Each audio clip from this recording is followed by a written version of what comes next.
Capítulo 111 Mensageiro. Agarrando a lâmpada de carbureto, Lumian subiu os degraus de pedra.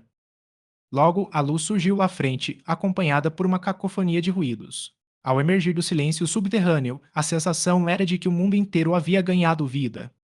Lumian acelerou o passo, girando a válvula da lâmpada de carbureto com a mão direita, impedindo que as gotas de água pingassem na pilha de carbureto abaixo. À medida que o gás acetileno se consumia, as chamas na boca de metal foram se apagando gradualmente. Nesse instante, ele vislumbrou a cena lá fora. Os prédios, altos e baixos, pareciam ter se solidificado no momento do colapso, ora inclinados, ora prestes a desabar, mas resistindo teimosamente. Os pedestres vestiam roupas velhas ou esfarrapadas, e discussões e palavrões enchiam o ar, o barulho nunca diminuindo. Na saída do metrô, Lumian avistou um prédio de 5 andares chamado Alberge du Coq Doré. Os 2 andares superiores do edifício acastanhado pareciam acréscimos posteriores, contrastando com as paredes de pilares, arcos, grandes janelas e padrões da época de Roselle nos andares inferiores. Parecia tão simplista que poderia ter sido transplantado de Cordoue.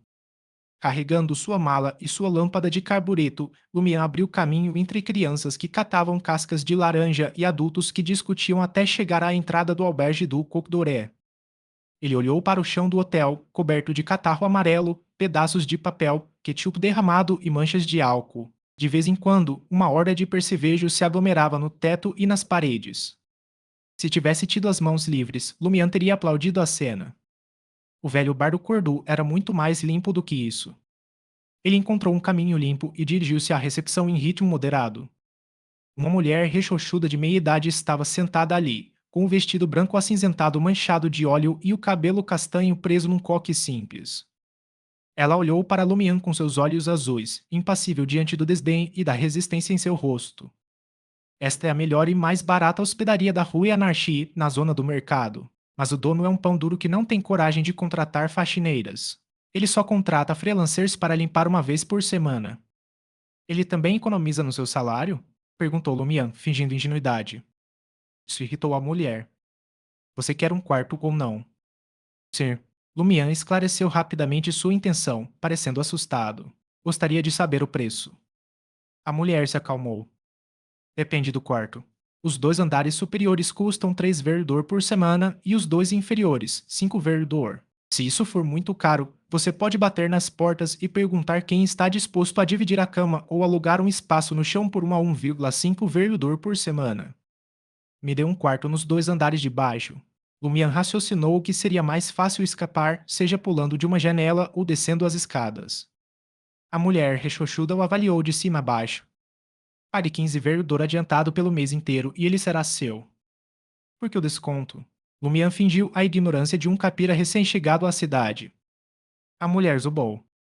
Muitas pessoas não têm outra opção senão se mudar ou deixar trier depois de 1 ou 2 semanas. Este lugar é ao mesmo tempo o céu e o inferno. Lumian retirou 3 notas de 5 verdor azul claro e as entregou. A moeda era toda em denominações de 5 verdor, apresentando o busto do primeiro presidente da República de Intis, Evantes, juntamente com agricultores e pastores trabalhando na frente, e a cordilheira de Ornacis no verso. Ao receber o pagamento integral do aluguel do mês, a expressão da mulher rechonchuda relaxou visivelmente. Ela tirou 2 chaves de latão amarradas juntas e as jogou para Lumian. Quarto 207 no segundo andar. Há um pequeno restaurante no térreo e uma taverna no porão. Você encontrará enxofre na gaveta da mesa do quarto para ajudar a espantar aqueles insetos malditos. Meu nome é Fels. Se precisar de alguma coisa, é só me procurar. Obrigado, Madame Fels. Lumian pegou as chaves, sua mala e a lâmpada de carbureto e subiu para o segundo andar. Ao subir, ele notou os jornais e papel rosa barato colados nas paredes, embora alguns já tivessem se despendido, expondo as rachaduras que deveriam esconder e uma abundância de percevejos. O segundo andar continha 8 quartos e 2 banheiros. Cada quarto era apertado, com uma cama à direita. Uma mesa, encostada na beirada da cama e na parede, ficava embaixo da janela, e uma cadeira velha estava posicionada em frente a ela. Não havia outros móveis, mas fileiras de percevejos rastejavam pelo teto. Acostumado à limpeza de Aurore, Lumian pousou sua mala e a lâmpada de carbureto, abriu a gaveta e pegou um pouco de enxofre. Acendeu com um fósforo e, à medida que o cheiro pungente se espalhava pelo quarto, os percevejos fugiram. Em segundos, Lumian detectou o cheiro sulfuroso vindo do quarto ao lado. Quase simultaneamente, alguns dos percevejos retornaram, buscando refúgio. Ele compreendeu rapidamente a situação. Ele havia espantado os percevejos para o quarto ao lado com fumaça, e o inquilino havia usado enxofre para fazê-los voltar. Divertido, Lumian se abaixou, abriu sua mala e tirou caneta e papel. Em meio ao forte cheiro de enxofre, ele sentou-se à mesa de madeira e começou a escrever. Ilustre Senhora Mágica. Cheguei a Trier conforme combinado. Gostaria de saber quais os próximos passos, a qual organização devo me filiar e como entrar em contato com ela. Os dois psicólogos estarão disponíveis em breve? Quando poderei receber tratamento? Você tem alguma pista nova sobre Guillaume Bennett e Madame Poalis? Após escrever a carta, Lumian pegou uma vela laranja no quarto de sua irmã. Iluminando o ambiente com sua espiritualidade, o aroma de cítricos e lavanda envolveu o ar. Instintivamente, ele fechou os olhos, com uma expressão tranquilizante. Após permanecer em silêncio por 1 ou 2 minutos, Lumian usou o punhal ritual de prata para consagrar a vela e criar uma barreira de espiritualidade. Em seguida, pingou óleo essencial sobre a chama. Com os preparativos concluídos, ele colocou a carta do mago no altar, um meio para invocar um mensageiro que revelaria o encantamento. Lumian deu um passo para trás, observando o fogo alaranjado e nebuloso, e murmurou na antiga língua de Hermes: Eu. Um vento invisível rodopiava dentro da parede espiritual, escurecendo o cômodo. Mudando para Hermes, ele continuou: Invoco em meu nome o espírito que vagueia pelo infundado, uma criatura do mundo superior que é amigável aos humanos, um mensageiro que pertence exclusivamente ao mago. Enquanto o vento uivava, a chama da vela tornou-se azul escura, criando uma atmosfera sinistra e fria. Lumian concentrou-se na vela, aguardando o mensageiro da Senhora Mágica. Após alguns segundos de silêncio, a carta sobre o altar flutuou no ar. Surpresa, Lumian olhou para cima e viu uma boneca do tamanho do antebraço de um homem empoleirada no topo da janela esculpida. Com longos cabelos loiros, olhos azul claros, pele branca pálida e um requintado vestido dourado claro, a boneca apresentava traços surpreendentemente realistas, porém bizarros. No segundo seguinte, a carta pousou na mão lisa e brilhante da boneca, que não tinha qualquer textura semelhante à pele. Você é o mensageiro da Senhora Mágica? Perguntou Lumian. A boneca baixou lentamente a cabeça, a figura de Lumian refletida em seus olhos azul claros desfocados. Sua voz, etérea e raivosa, respondeu: Escolha um ambiente mais limpo da próxima vez. Com isso, a boneca desapareceu junto com a carta. Lumian ficou atônita por um momento antes de murmurar: Aurore não disse que o altar só precisava estar limpo e arrumado? Ao olhar em volta, ele notou vários cadáveres de percevejos no chão. O quarto agora estava livre de insetos. Isso é melhor que enxofre. Lumian acariciou o queixo e encerrou o ritual de invocação. Lumian tinha o hábito de limpar o quarto antes de se agachar ao lado da mala para pegar seus artigos de higiene pessoal. Os cadernos de bruxaria de cor escura de Aurora estavam intactos no fundo. Durante sua viagem a Trier, Lumian já os havia folheado sem encontrar nada suspeito. Aurore não tinha o hábito de registrar seus pensamentos pessoais ou minúcias diárias. Seu caderno de bruxaria era dedicado exclusivamente ao conhecimento místico, repleto de encantamentos, símbolos e princípios para a seleção de ingredientes. Provavelmente devido à predileção de Aurore por manter registros detalhados, a maioria dos feitiços incluía informações sobre quando e onde foram obtidos, seu custo ou os itens trocados por eles. Lumian percebeu que a Sociedade de Pesquisa dos Babuínos de Cabelo Cacheado provavelmente tinha vários grupos de interesse. Aurore frequentava os encontros da academia, onde muitos feitiços eram trocados entre os membros. Ela também participava de intercâmbios com outros grupos, ocasionalmente adquirindo conhecimento místico e feitiços em eventos como o Dia da Mentira. Não encontrando nada de errado nos cadernos, Lumian resolveu continuar sua investigação após consultar os psicólogos e localizar Padre e Madame Poalis. Ele sabia que sua irmã não teria mencionado o caderno sem um motivo naquele momento crítico. Devia haver uma mensagem importante que ela queria transmitir. Contemplando os cadernos de capa escura, Lumian decidiu estudar o conhecimento registrado por sua irmã em ordem inversa, começando naquela noite. Embora usar feitiços em combate fosse praticamente impossível para um caçador, compreendê-los poderia ajudá-lo a identificar problemas com o conhecimento místico correspondente ou detectar anormalidades. Com seus pertences já arrumados, o estômago de Lumian roncou de fome. Ele se levantou e olhou para a janela. A luz tênue do crepúsculo permitiu que ele visse vagamente seu reflexo no vidro. Seus cabelos, agora tingidos de louro e compridos, mal disfarçavam suas feições. Vestido com uma camisa branca, colete preto e terno escuro, sua expressão fria e indiferente o fazia parecer anos mais velho. Até mesmo Guillaume Bennet o acharia apenas vagamente familiar. Lumian deu um tapinha no rosto dele, tentando arrancar um sorriso antes de abrir a porta e sair. Capítulo 112 Charlie. Na adega pouco iluminada do albergue do Coq Doré, um bar aconchegante tinha espaço suficiente apenas para 20 a 30 clientes. No instante em que Lumian entrou, viu um homem saltar para cima de uma pequena mesa redonda, com uma cerveja na mão, e dirigir-se ao pequeno grupo de clientes ao seu redor. Senhoras e senhores, prestem-me atenção. Vivi uma experiência inacreditável há 2 dias. Pela fraca luz das lâmpadas a vapor na parede, Lumian percebeu que o homem era bastante jovem, por volta de 22 ou 23 anos. Ele tinha cabelo curto castanho claro e o rosto barbeado, que estava avermelhado, provavelmente por causa do álcool. Vestindo uma camisa cor de linho, calças pretas e sapatos de couro sem cadarço, o homem tinha pouco mais de 1,7 metros de altura. No entanto, seus membros incomumente curtos faziam com que ele parecesse ter cerca de 1,6 metros. Acenando com seus braços curtos e arrastando as palavras, ele continuou: Que incrível, não é? Vou te dizer, isso mudou completamente minha perspectiva sobre a fé. Como um crente no Deus do vapor e das máquinas, agora estou pronto para me converter ao sol ardente eterno.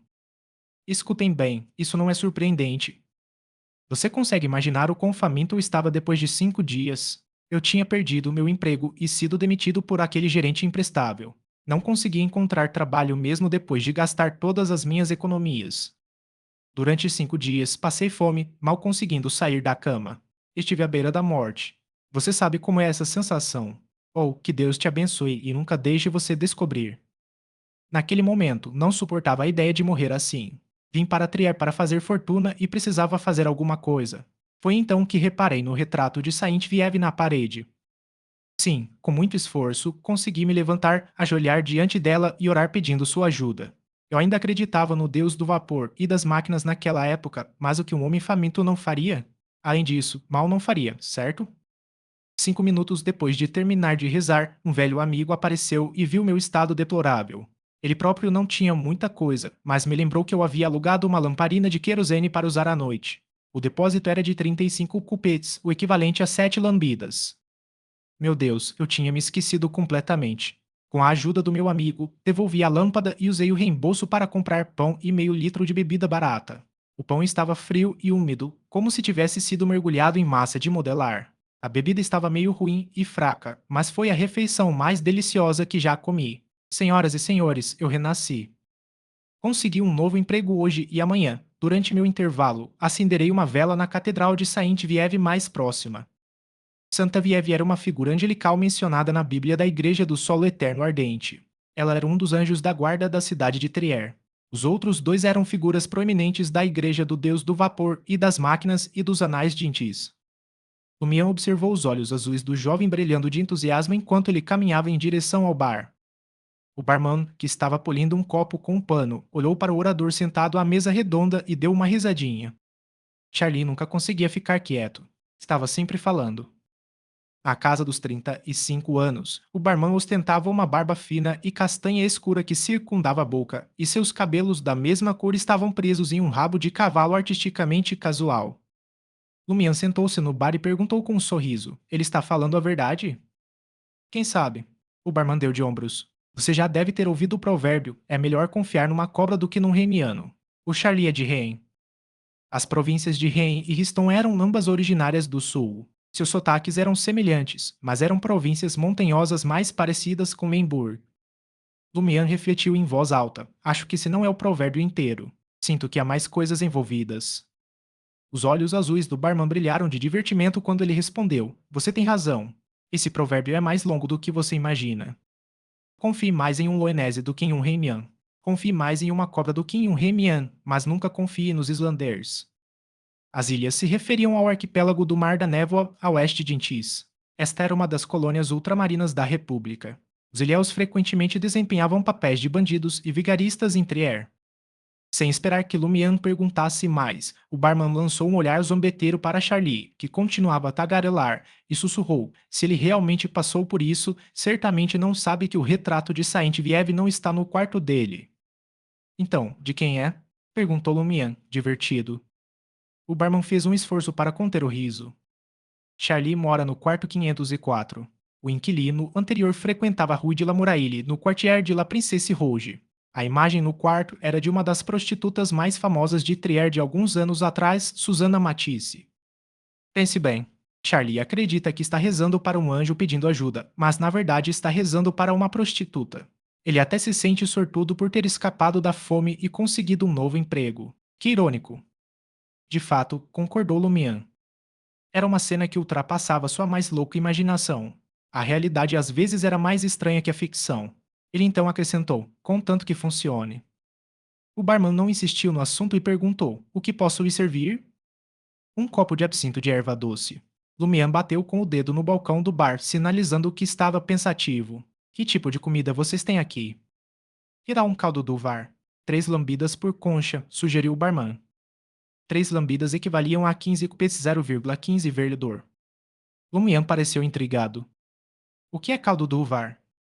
O barman explicou casualmente. Um dono de restaurante do Uvar inventou isso. Ele cozinhou carne, chucrute e nabos juntos para criar um caldo substancioso. Por fim, acrescentou queijo e farinha de rosca. Uma porção só já enche a barriga e é muito gostoso. Como resultado, Duvar agora é rico e se mudou para o quartier de La Maison du Père.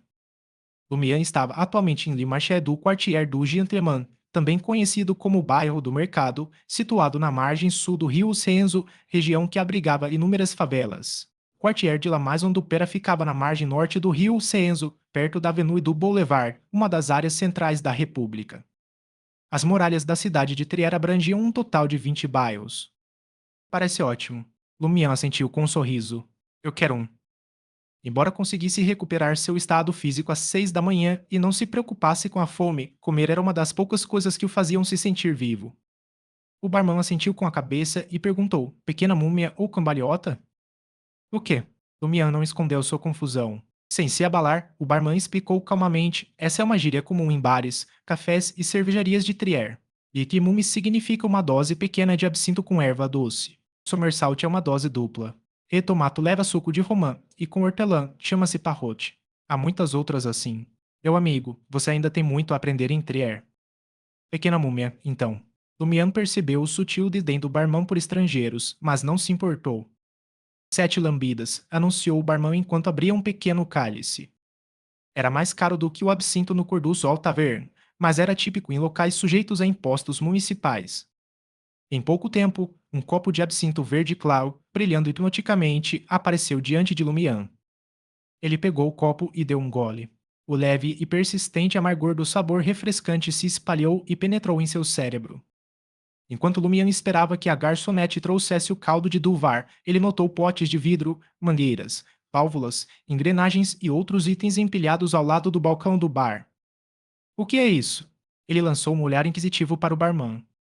Enquanto o barman limpava um copo, respondeu casualmente, deixado por um inquilino anterior. Ele acredita no deus do vapor e das máquinas. Sempre achou que tinha um talento para mecânica e acumulou muitos itens semelhantes. Onde ele está agora? Perguntou Lumian, entrando na brincadeira mesmo sabendo que a resposta não seria agradável. O barman fez uma pausa de alguns segundos antes de responder. Ele foi para a fábrica e, pelo que dizem, se distraiu enquanto trabalhava e foi puxado para dentro da máquina. Metade dele foi esmagada. Lumian não insistiu no assunto.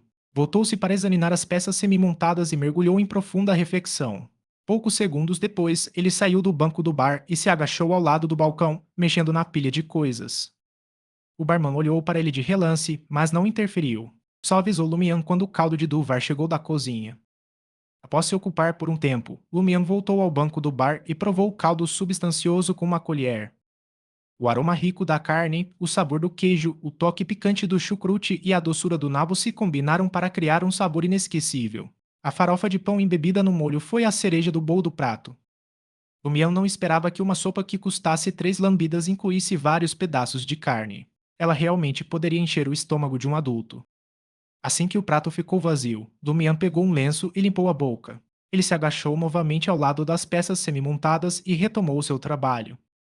10 minutos depois, ele colocou uma máquina no balcão do bar.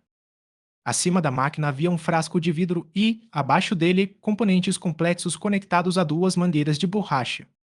Em seguida, Lumian pediu um copo de água pura e despejou o restante do absinto de erva doce, tingindo o líquido incolor de um verde pálido. Por fim, ele inseriu uma das mangueiras de borracha no copo. O elegante barman, com o cabelo preso em um rabo de cavalo, observava atentamente e perguntou, intrigado: "O que é isso?" "Minha invenção", declarou Lumian, traçando um emblema sagrado triangular em seu peito. "Também sou um crente no deus do vapor e das máquinas, com algumas conquistas impressionantes na área da mecânica." Em seguida, ele estendeu a mão esquerda, enluvada de preto, e fez um gesto em direção à máquina. "Esta é uma máquina revolucionária. Seus efeitos superam até os seus sonhos mais ousados." "O que isso pode fazer?" Charlie, suspeito de ter rezado para uma prostituta, aproximou-se do balcão do bar com uma garrafa de cerveja e uma expressão curiosa. Lumiano explicou, com um tom ao mesmo tempo solene e entusiasmado: "Chama-se instrumento do idiota. Ele testa a estupidez e a inteligência de uma pessoa." "Sério?" Charlie e o barman pareceram céticos. Lumiano explicou sua ideia em detalhes. "É fácil de usar. Basta soprar no tubo até que o líquido no copo suba para o frasco de vidro e forme bolhas. Ao observar essas bolhas, podemos determinar o índice de estupidez ou inteligência correspondente." Intrigado, Charlie disse após observar Lumian: "Fascinante. Exatamente como eu esperaria de um crente no deus do vapor e das máquinas." Ele pegou a mangueira de borracha exposta e soprou dentro dela.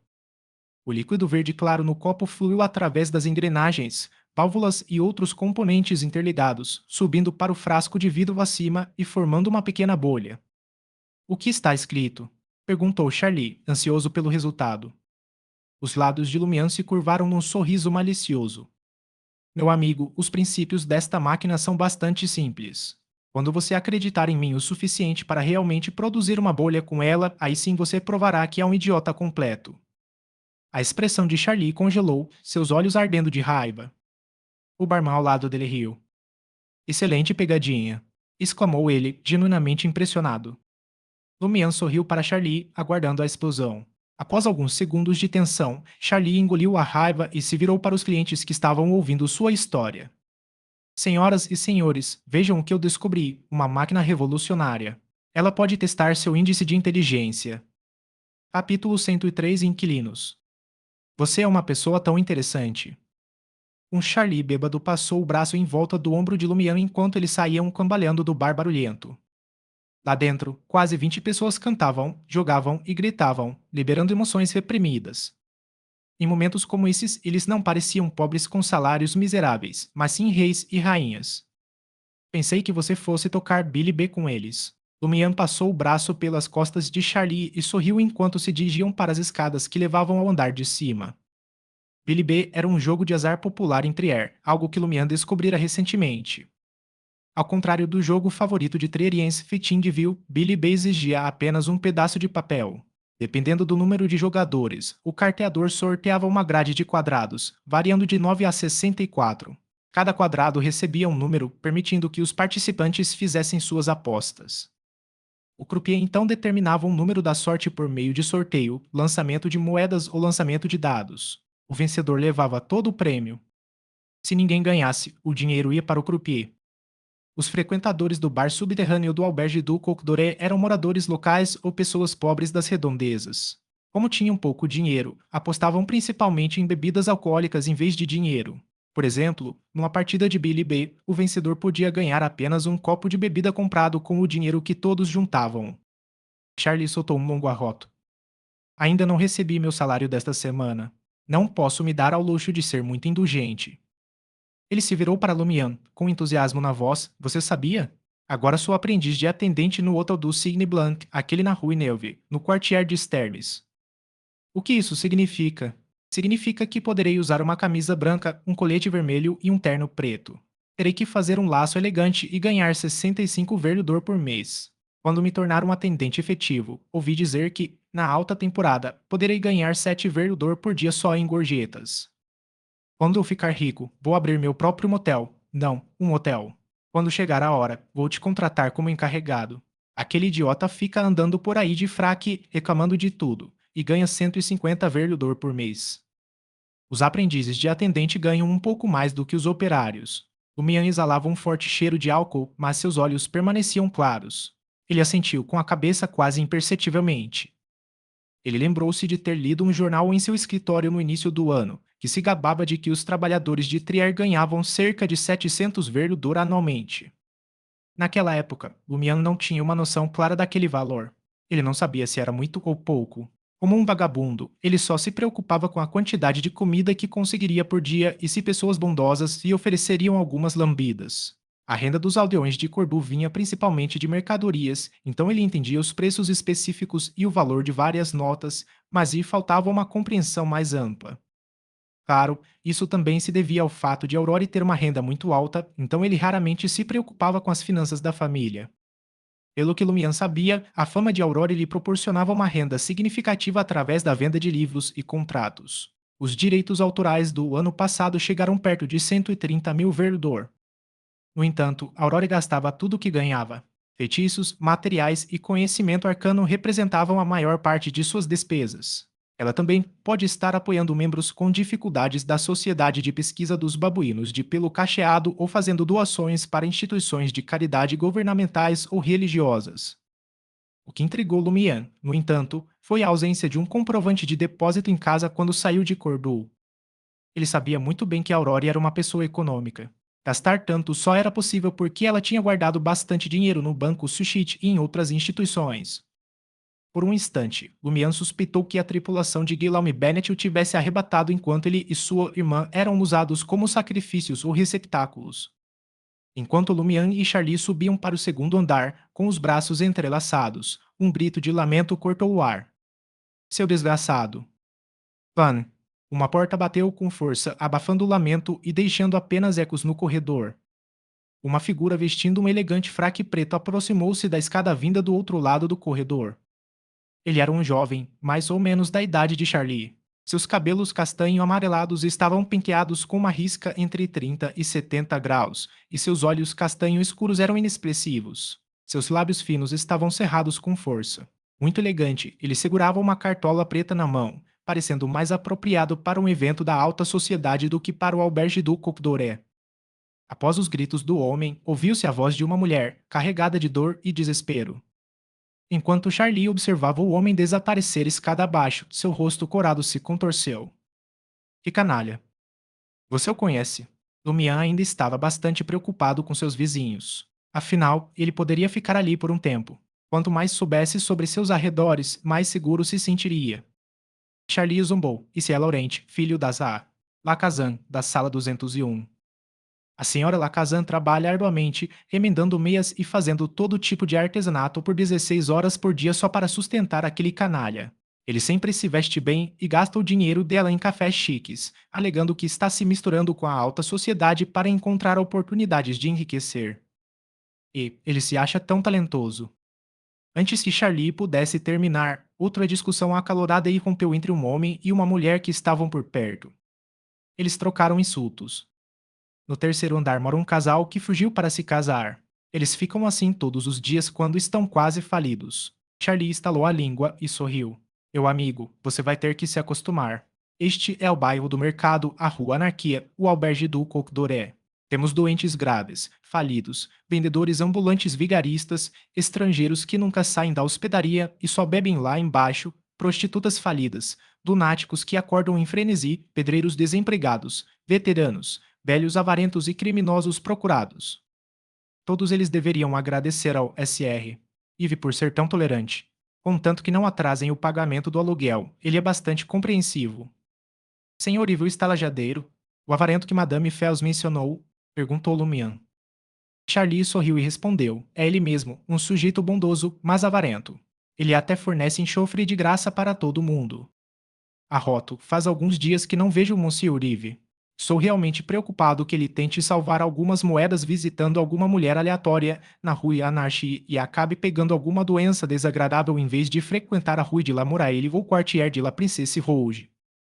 Enquanto falava, Charlie acenou com a mão. Ciel, a rota. Vou para a cama. Tenho que sair às 6 da manhã e chegar ao hotel às 7.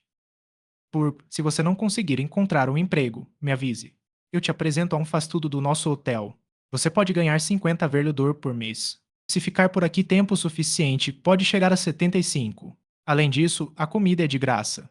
Até ganhamos 1 litro de vinho todas as noites. Certo.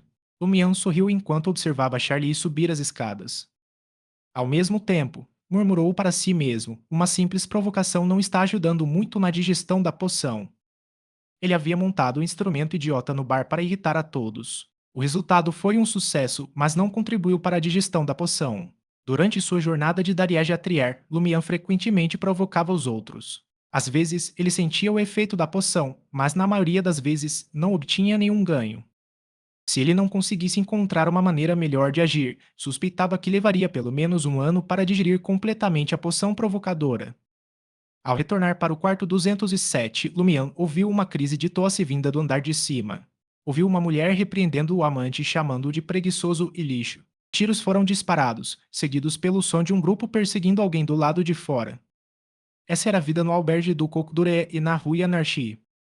Charlie tinha dito que nem mesmo a polícia ousaria andar por ali sozinha à noite. Precisavam de um parceiro para lhes dar coragem. Retirando a chave de latão, Lumian abriu a porta e voltou para o seu quarto. Os percevejos pareciam ter pressentido algo e se mantiveram afastados.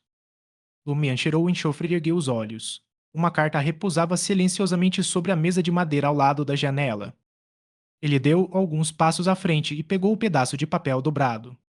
Qual foi a resposta da Senhora Mágica? Ponderou Lumian, desdobrando a carta e lendo-a sob o luar carmesim que entrava pela janela. Fico feliz que tenha chegado a Trier sem problemas. Isso demonstra que você dominou a técnica básica de escapar da captura e recuperou sua experiência navegando pelo submundo sombrio da sociedade. Às 15h30 deste domingo, um psicólogo estará à sua disposição no estande de Dumas Café, localizado no quartier do Jardim Botanique. Nos próximos dias, sua missão é aventurar-se perto das catacumbas no quartier de l'Observatoire e localizar um homem chamado Osta True. Ele costuma se disfarçar de feiticeiro para enganar turistas e moradores locais.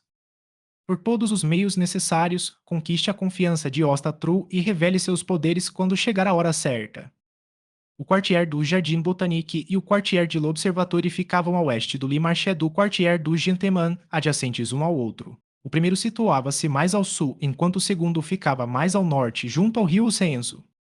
Lumian leu a resposta da Senhora Mágica repetidas vezes, memorizando os locais, horários e nomes relevantes. Em seguida, acendeu um fósforo e queimou o papel escrito em intisiano.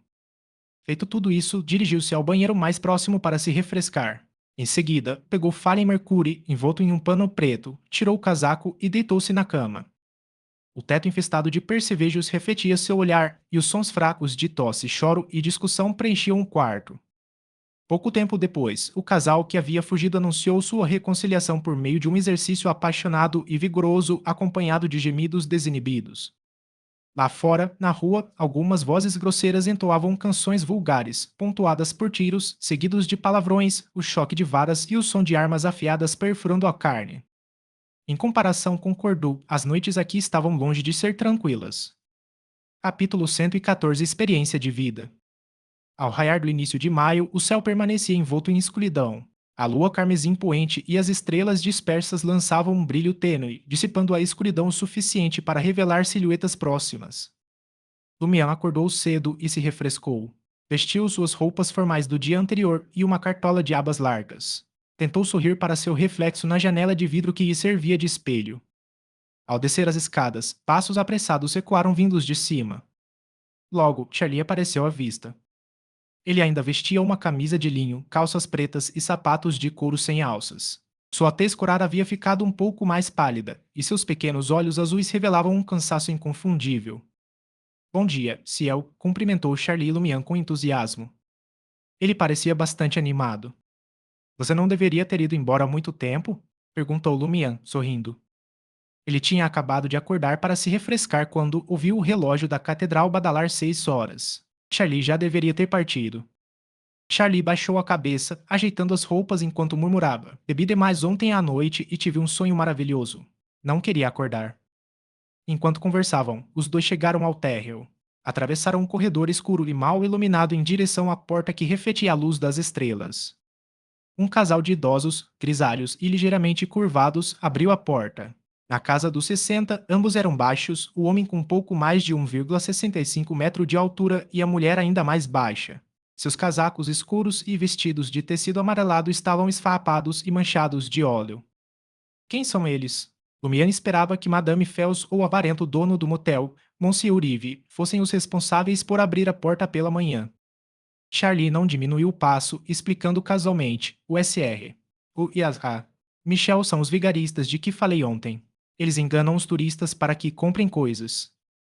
Eles se levantam cedo todos os dias e Madame Fels os obriga a abrir a porta da estalagem. Em troca, ela ignora a bagunça e o mau cheiro que eles fazem no quarto. Você acredita? Eles não trocaram de roupa desde que eu me mudei. Já faz 7 meses. 7 meses. Não admira que esteja tão imundo. Lumian se lembrava de seus próprios dias sujos como vagabundo, mas a predileção de Aurore pela limpeza ainda o fazia franzir a testa. Charlie saiu apressadamente do albergue do Coq Doré, perguntando intrigado: Ciel, por que você também acordou tão cedo? Ao saírem para a rua, uma cena movimentada se desenrolou diante deles. Inúmeros trabalhadores, funcionários e operários apressavam-se em suas roupas cinzas, azuis, pretas e marrons, parando ocasionalmente para comprar comida de vendedores ambulantes. Algumas mulheres carregando cestas de madeira se moviam com mais calma. Elas passeavam entre os diversos vendedores, comparando preços e qualidade. Os vendedores ambulantes alinhavam-se em ambos os lados da rua Anarquia, ocupando metade da rua e deixando apenas espaço suficiente para a passagem de uma carruagem. Eles gritavam alto, disputando a atenção dos clientes. O esqueçor de maçã. 2 lambidas por litro. Peixes de água doce do lago de Bondy. Bacalhau e arenque frescos, venham dar uma olhada. Pão de cebola, uma lambida, só uma lambida. Carne salgada, deliciosa carne salgada. Sabonetes e perucas importados da Loen. Compre uma garrafa de refrigerante refrescante para as crianças. Molho picante, pasta de soja, cebolinha, arpo d'água. Absorvendo os sons e a energia da rua Anarchie, Lumian se virou para Charlie e sorriu. Acabei de chegar em Trier e não consegui dormir. Pensei em dar uma volta para ver se encontrava um emprego adequado. Como caçador, era essencial para ele familiarizar-se com a área que frequentava e compreender suas complexidades. Seria tarde demais para se adaptar caso algo acontecesse. Charlie assentiu com a cabeça, como se já soubesse de algo. Ele disse com entusiasmo: Você poderia tentar a sorte na Rue des Blouses Blanches. Fica entre Le Marché du Gentleman e a estação de locomotivas a vapor. Muitos gerentes de motéis, hotéis e restaurantes gostam de conversar no café do local. Eles aproveitam a oportunidade para contratar lavadores de pratos, faxineiros, auxiliares de limpeza e aprendizes de atendentes. Se você tiver dinheiro, lembre-se de oferecer uma bebida aos garçons do café. Eles podem te apresentar a pessoa certa e te dar uma chance de conseguir um emprego melhor. Sem esperar pela resposta de Lumian, Charlie compartilhou sua sabedoria. Você precisa prestar atenção à sua aparência. Faça como eu. Enquanto falava, ele ergueu as mãos e deu um tapa no próprio rosto, imitando um tapa de verdade, mas com menos força. Em pouco tempo, a tez pálida de Charlie recuperou seu viço rosado. Olha, olha. Ele apontou para si mesmo com um ar presunçoso e disse: Não pareço mais enérgico? Esses gerentes não querem contratar alguém com aparência particularmente miserável e doentia. Eles acham que isso vai causar problemas. Ou não querem te dar um emprego decente ou vão cortar seu salário. Se você fizer isso antes de entrar no café, como eu, vai parecer alguém que tem onde dormir e onde tomar café da manhã. Mas fazer isso muito cedo não vai funcionar porque essa aparência radiante vai desaparecer aos poucos. Essa técnica inteligente de busca de emprego era novidade para Lumian, um ex-vagabundo. Ele achou fascinante. Ele sorriu e acenou com a cabeça. Ainda tenho dinheiro suficiente para alugar um lugar e me alimentar. Não preciso disso agora, mas quem sabe se precisarei no futuro? Ele deliberadamente não escondeu o fato de ainda possuir uma boa quantidade de verdor. E se uma alma generosa estivesse disposta a doar outra quantia? Charlie demonstrou compreensão e retirou 5 moedas de cobre para comprar pão de cebola de um vendedor próximo. Lumian sentiu uma pontada de familiaridade. Durante o tempo em que viveu nas ruas, se conseguisse algum dinheiro, sua primeira escolha era pão de cebola. Era barato, e o aroma de cebola persistia, criando a ilusão de ter acabado de fazer uma refeição satisfatória. Lumian também comprou pão de cebola para o café da manhã. Junto com Charlie, eles atravessaram as inúmeras barracas e saíram da rua Anarquia.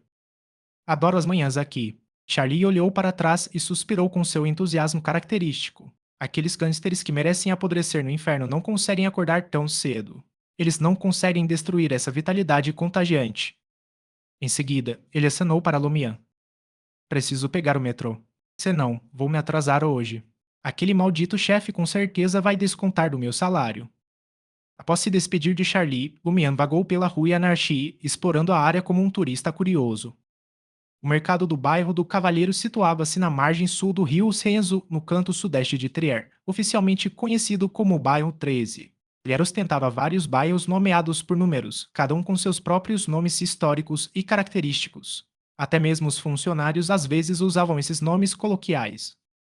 O bairro recebeu o nome de Le Marché du Gentleman.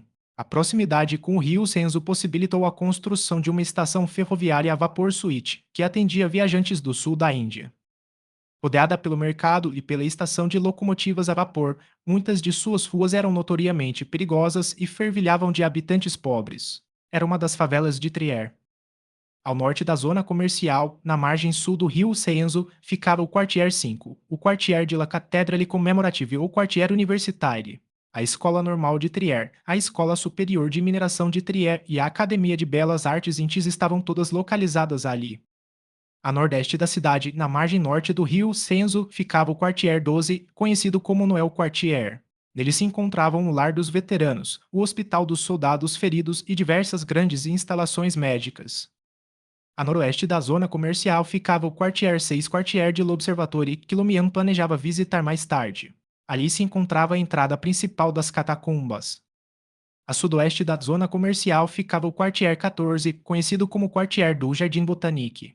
No domingo, Lumian tinha uma consulta marcada com um psicólogo no Café Mason, ali perto. Essa área também era chamada de Quartier dos Sans-Culottes devido às grandes fábricas localizadas ao sul do Jardim Botânico. Assim, Lumian passou quase toda a manhã percorrendo as ruas de Le Marché do Quartier du Gentleman.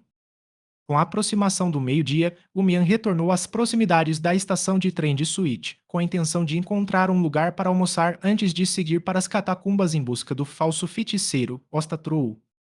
Ao caminhar, Lumian avistou o casal, Cour e Michel, que também estava hospedado no albergue do Coq d'Oré. Eles estavam vendendo pacotes de itens embrulhados em sacolas de papel para grupos que pareciam ser de estrangeiros.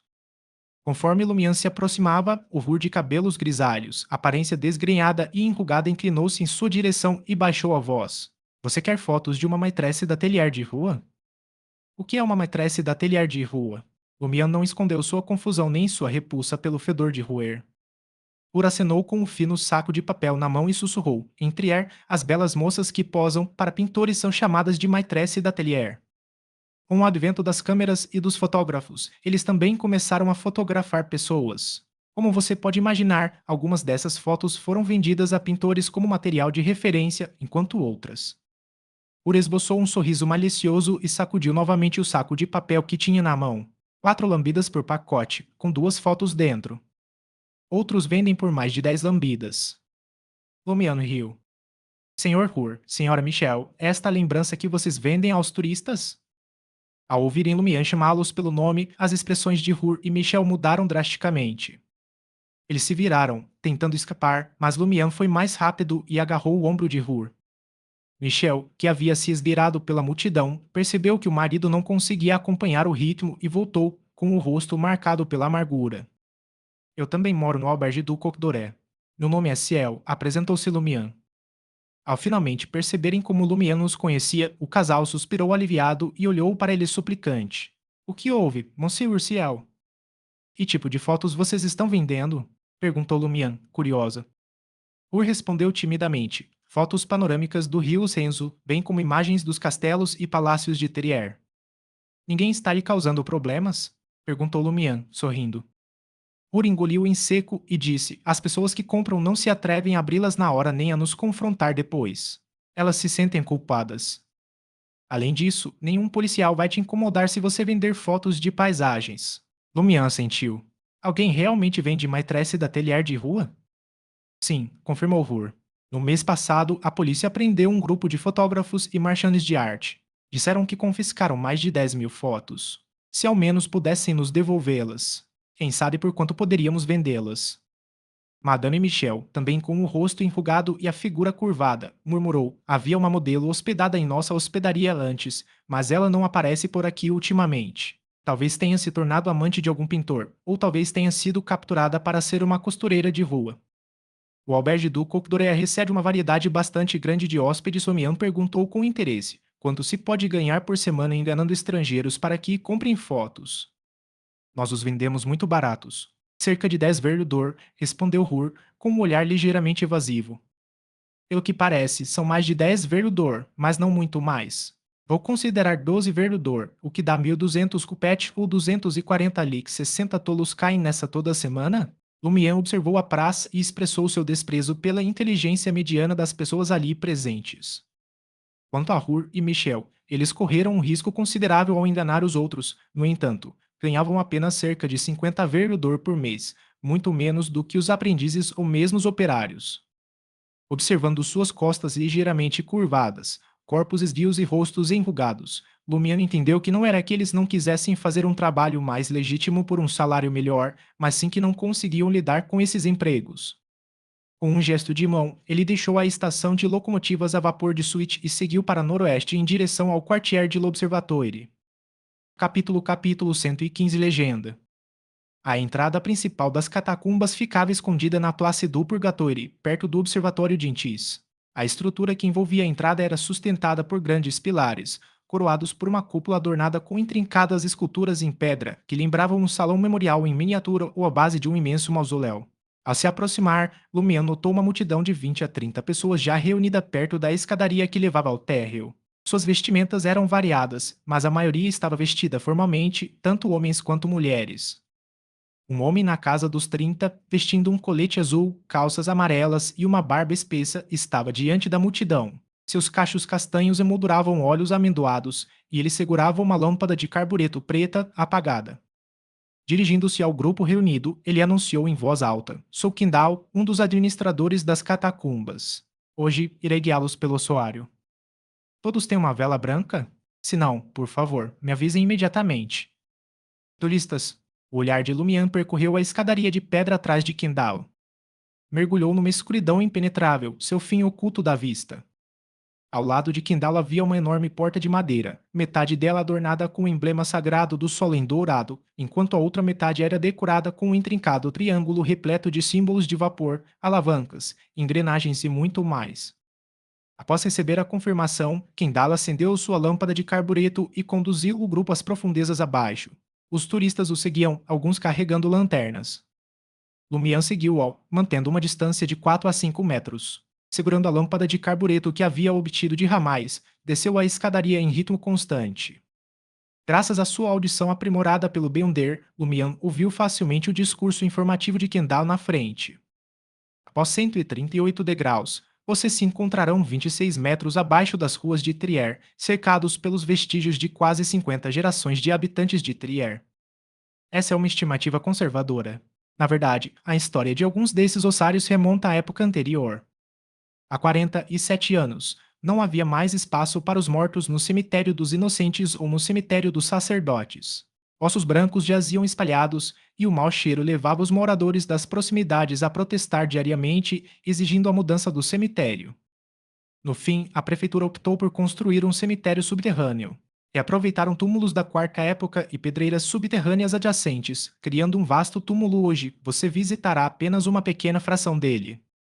A voz de Kendall ecoou pela escadaria silenciosa interminável, impregnando a atmosfera com uma estranha sensação de presságio. Conforme Lumian continuava descendo, um caminho ladeado por pilares e paredes de pedra surgiu à vista. Essa passagem, ao contrário de outras áreas subterrâneas, era bem conservada e frequentemente reparada. Era lisa, larga e inquietantemente sinistra. Uma brisa gélida varria ocasionalmente o corredor.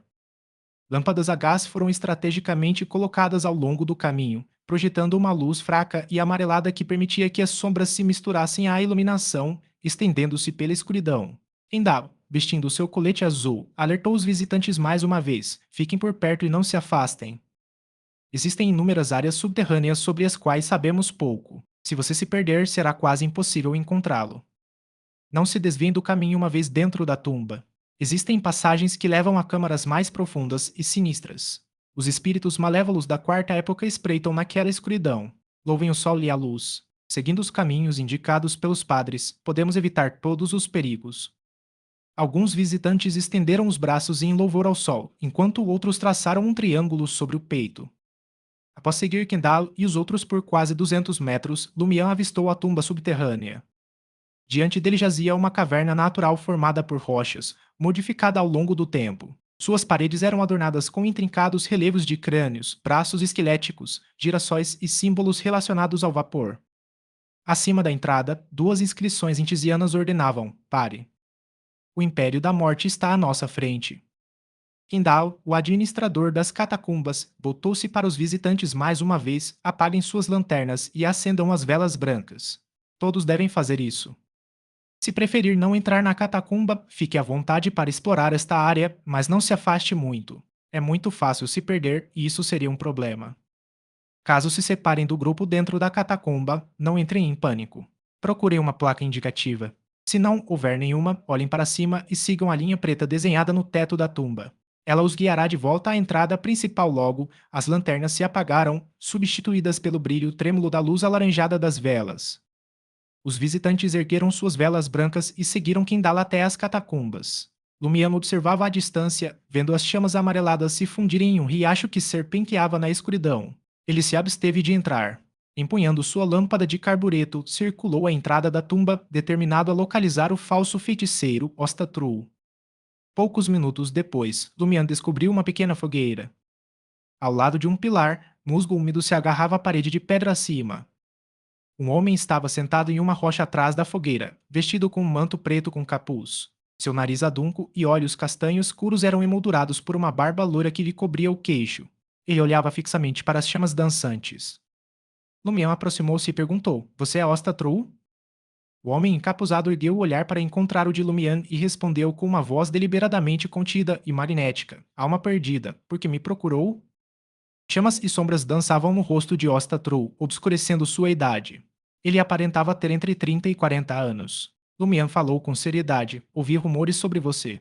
Dizem que você é um feiticeiro místico que pode me ajudar a resolver meu dilema. Ostatru respondeu em um tom baixo e magnético: Bruxaria é tabu. Bruxaria é uma maldição. Não oferecerei ajuda sem motivo. O que devo fazer? Insistiu Lumian, com ansiedade evidente em sua voz. Osta respondeu suavemente: A essência da bruxaria reside na troca equivalente. Revele primeiro a natureza da ajuda que você busca. Troca equivalente. Você anda lendo muitos romances. Lumian reprimiu o impulso de ridicularizá-lo e antagonizá-lo, adotando, em vez disso, uma expressão de dor. Perdi todos que amava. Sinto-me abandonado pelo mundo. O sono me escapa todas as noites. Quero esquecer esses fardos e recomeçar. Ostatru examinou o semblante de Lumian, não encontrando nenhum traço de engano. Ele assentiu levemente. Eu também sofri grandes perdas. É uma maldição resultante da feitiçaria. Posso compreender seus sentimentos e pensamentos. Contudo, esquecer a dor não é tarefa fácil. Muito bem, Lumian soltou um longo suspiro e se virou para ir embora. Costa exclamou apressadamente: Espere. Só porque é difícil não significa que seja impossível. Sério? Lumian virou a cabeça bruscamente, com uma expressão de excitação no rosto. Osta assentiu discretamente e continuou: Você já ouviu falar da Primavera das Mulheres Samaritanas? Não. Lumian balançou a cabeça. Osta olhou para a fogueira crepitante e explicou simplesmente: Em um dos ossários dentro das catacumbas, há uma fonte turva conhecida como a Fonte das Mulheres Samaritanas, ou a Fonte do Esquecimento. Beba dela e toda a sua dor será apagada da sua memória. É claro que é uma invenção. A fonte é apenas uma poça d'água resultante de um erro de construção durante a criação das catacumbas. Os administradores a transformaram em lenda.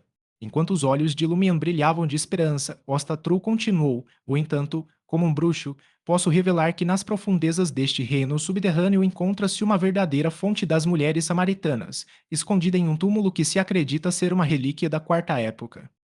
Ali, muitos cadáveres entoam: Bebam as águas da bem-aventurança do esquecimento e sejam purificados da dor primordial. Posso ajudá-lo a recuperá-lo, mas o princípio da troca equivalente deve ser respeitado. Custará 100 verdor. 100 verdor? Seu preço não está um pouco baixo demais? Como alguém pode acreditar que obter um item lendário tão perigoso quanto este seja genuíno, sem exigir alguns milhares de verdor? Lumian estava ouvindo atentamente, mas o serviço absurdamente subvalorizado o divertiu. Como é possível que uma água de nascente tão preciosa não valha mais do que o salário de 2 meses de um aprendiz de atendente? Ele havia lido sobre a lenda da fonte das mulheres samaritanas em Psychic. Aurore murmurara uma palavra que ele não entendia. Sua pronúncia provavelmente se assemelhava a vovó Men. Psychic também afirmava que a fonte das mulheres samaritanas era uma lenda inventada pelos administradores das catacumbas, mas eles estavam convencidos de que a história tinha suas origens. A fonte do esquecimento poderia realmente existir em algum lugar no continente norte. Os olhos de Lumian se arregalaram enquanto ele se apressava para o lado de Osta. Segurando seu ombro, exclamou: Sério? Osta afastou a mão dele com um gesto brusco e assentiu com calma. Este é o juramento de um bruxo. Tudo bem, respondeu Lumian, entusiasmada. Mas eu não trouxe tanto dinheiro assim. Vou voltar agora e retorno aqui amanhã para te encontrar? Osta assentiu com aprovação. Sem problemas.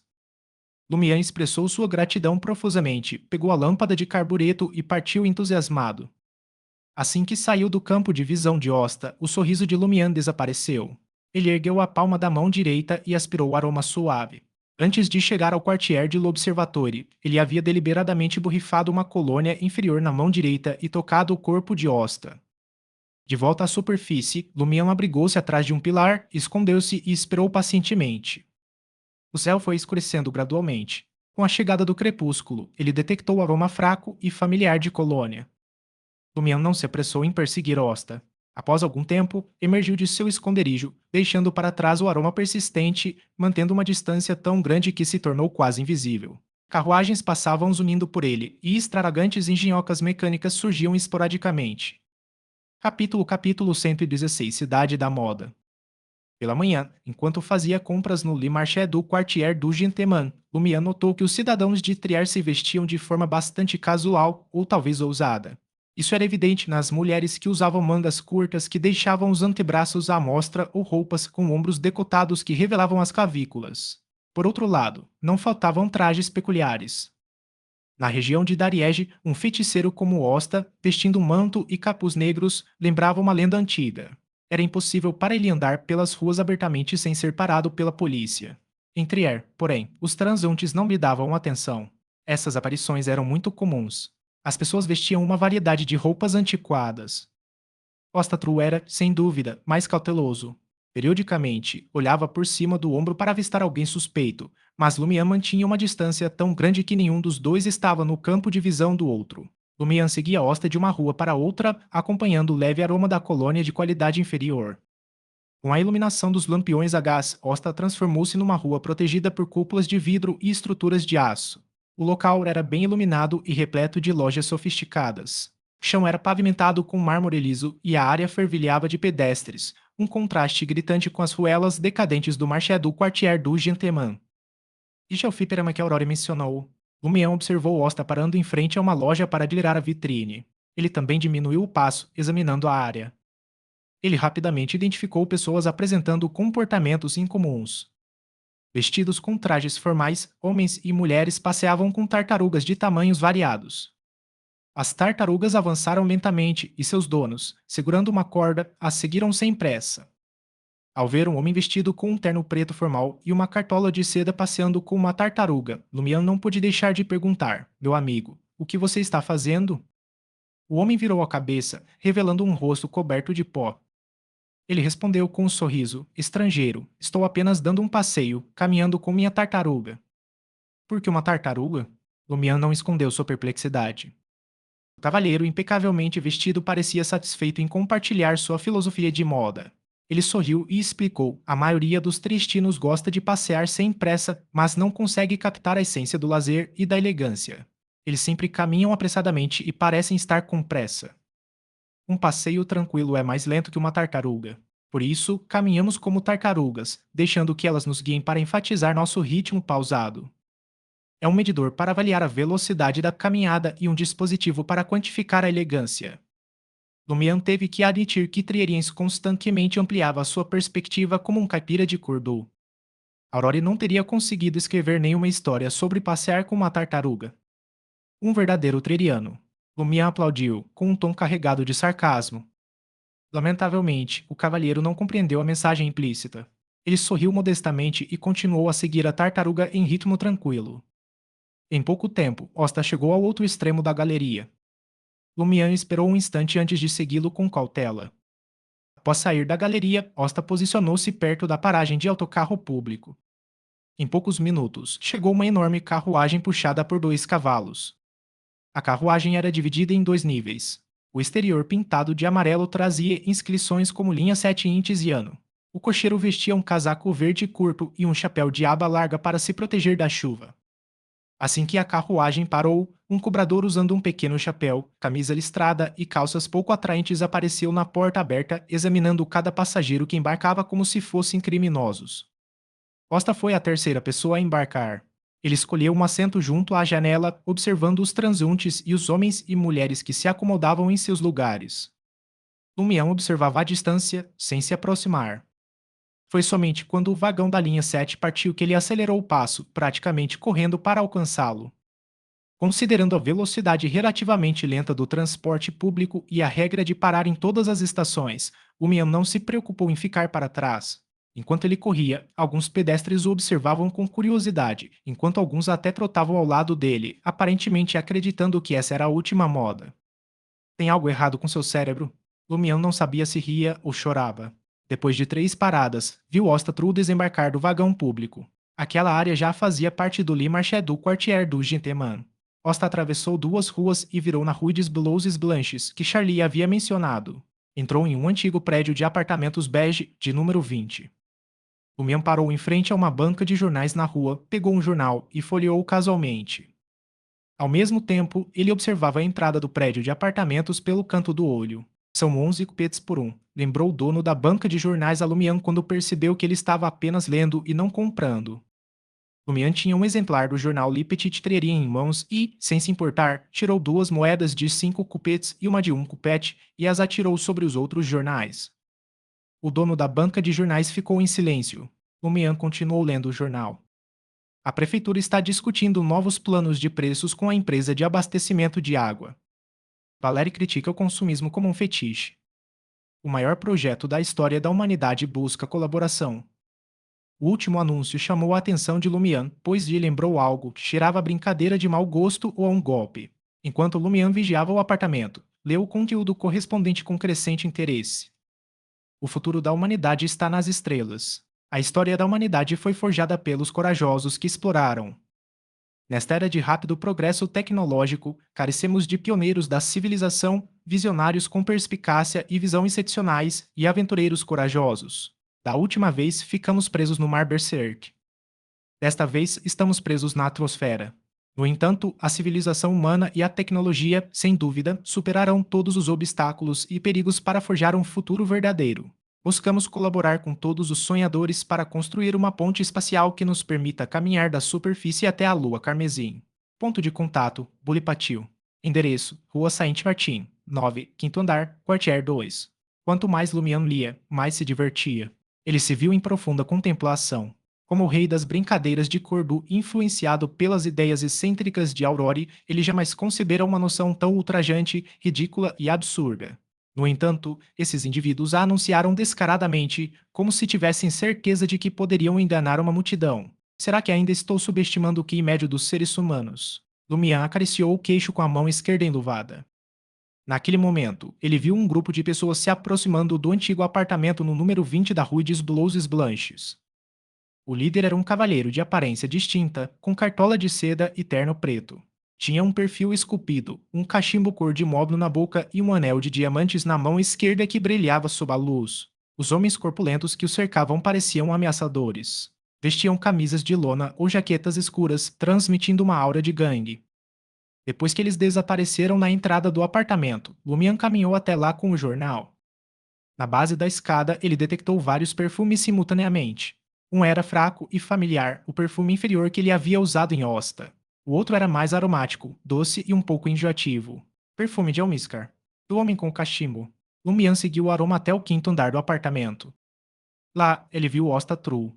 O impostor vestido de feiticeiro se viu cercado pelo mesmo grupo de indivíduos. O cavalheiro com o anel de diamantes bateu na testa com seu cachimbo cor de mogno, sorrindo educadamente. Não pense que pode se livrar de nós só porque se mudou. Até que você pague toda a dívida, eu seguirei sem parar, como uma sombra. Osta gaguejou, amedrontado. Em breve terei dinheiro. Posso lhe devolver uma parte amanhã. Muito bem, respondeu o cavalheiro com um sorriso. Em seguida, ele virou o cano e cutucou o rosto de Osta com a ponta ainda fumegante. Osta recuou de dor, mas não ousou emitir um som. O cavalheiro retirou o cachimbo e disse gentilmente, mas com firmeza: Isto é um pequeno juro. Se não me pagar amanhã, arrancarei um dos seus dedos. Dito isso, ele colocou a mão no peito e fez uma reverência educada. Até amanhã, meu amigo. Na escadaria, Lumian franziu os lábios e murmurou para si mesmo: Será que as pessoas e os cães estão aprendendo com Germain agora? À medida que a série O Aventureiro de Forzual ganhava popularidade, imitadores de Germain Sparrow surgiam por todos os continentes do norte e do sul. Frases como isto é uma questão de cortesia básica e uma dádiva ou uma maldição se espalharam por toda parte. Conforme o grupo se aproximava, Lumian baixou a cabeça e deu um passo para o lado, agindo como um inquilino comum que se depara com gangsters. Passos caóticos ecoaram enquanto desciam andar por andar, logo dando lugar ao silêncio. Lumian olhou na direção de Osta Troll, notando que ele já havia se recolhido ao seu quarto e fechado a porta de madeira. Após alguma reflexão, Lumian flexionou a mão esquerda enluvada e ajeitou o chapéu. Ele saiu da escadaria e dirigiu-se à porta de Osta. Vane, Vane, Vane. Ele levantou a mão e bateu na porta. Após um instante, Osta abriu a porta, com o rosto expressando uma mistura de choque e medo. Ele gaguejou, com a voz trêmula: Eu realmente não consigo pegar esse dinheiro até amanhã. Antes que pudesse terminar, a figura de Lumian tornou-se nítida diante de seus olhos. Lumian abriu os braços e perguntou com um sorriso radiante, surpreso: Você, Osta recuou como se tivesse visto um fantasma. Lumian o seguiu até a sala e sorriu para Osta Tru. Desejo sinceramente esquecer a dor do passado, mas também sou uma pessoa cautelosa. Tenho medo de ser enganado e, pior, de ser ridicularizado como um tolo. Capítulo 117 Remuneração. Osta forçou um sorriso.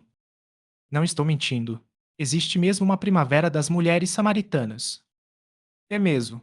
Lumian aproximou-se de Osta com um sorriso e disse: Quando chegar a hora, dê um gole primeiro.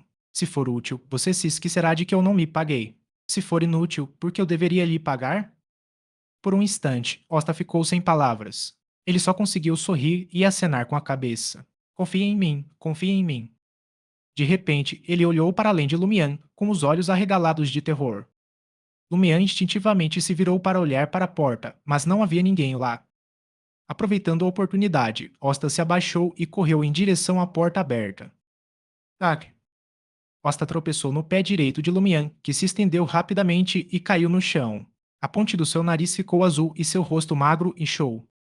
Lumian fechou a porta lentamente, puxou uma cadeira e sentou-se. Olhou para Osta, que fingia-se de morto no chão, e disse: Não me diga que você tem uma percepção espiritual elevada e viu uma criatura bizarra atrás de mim. Você correu até a porta para me ajudar a lidar com ela? Osta ficou estupefato por um momento antes de se levantar e acenar com a cabeça repetidamente. Isso mesmo, isso mesmo. Lumian sorriu e olhou para a mesa retangular de madeira encostada na parede. Uma adaga de prata, velas brancas, alguns frascos pequenos, alguns cheios de líquidos diferentes e outros vazios, duas imitações de pele de cabra e uma caixa de papel exalando fragrância de plantas estavam espalhados por ali. Ele possui certo conhecimento de misticismo. Lumian voltou seu olhar para o inquieto Osta e perguntou: Quem era aquele cara com o cachimbo agora há pouco? Barão Brignais, respondeu Osta apressadamente. Ele é o líder da máfia Savoy no distrito do mercado. Savoy era o nome de uma província interior da República Intis que fazia fronteira com as províncias de Altornassis e Bassornassis. Era rica em recursos minerais e possuía uma cultura popular valente. Um barão. Ainda existem barões? Perguntou Lumian, divertido. Desde a morte do imperador Roselle e o estabelecimento da República, os títulos aristocráticos desapareceram do cotidiano. Costa disse com medo: Isso é um apelido que ele mesmo se deu. Talvez seus ancestrais tivessem um título aristocrático semelhante. Lumian recostou-se na cadeira e perguntou casualmente: Por que ele veio até você?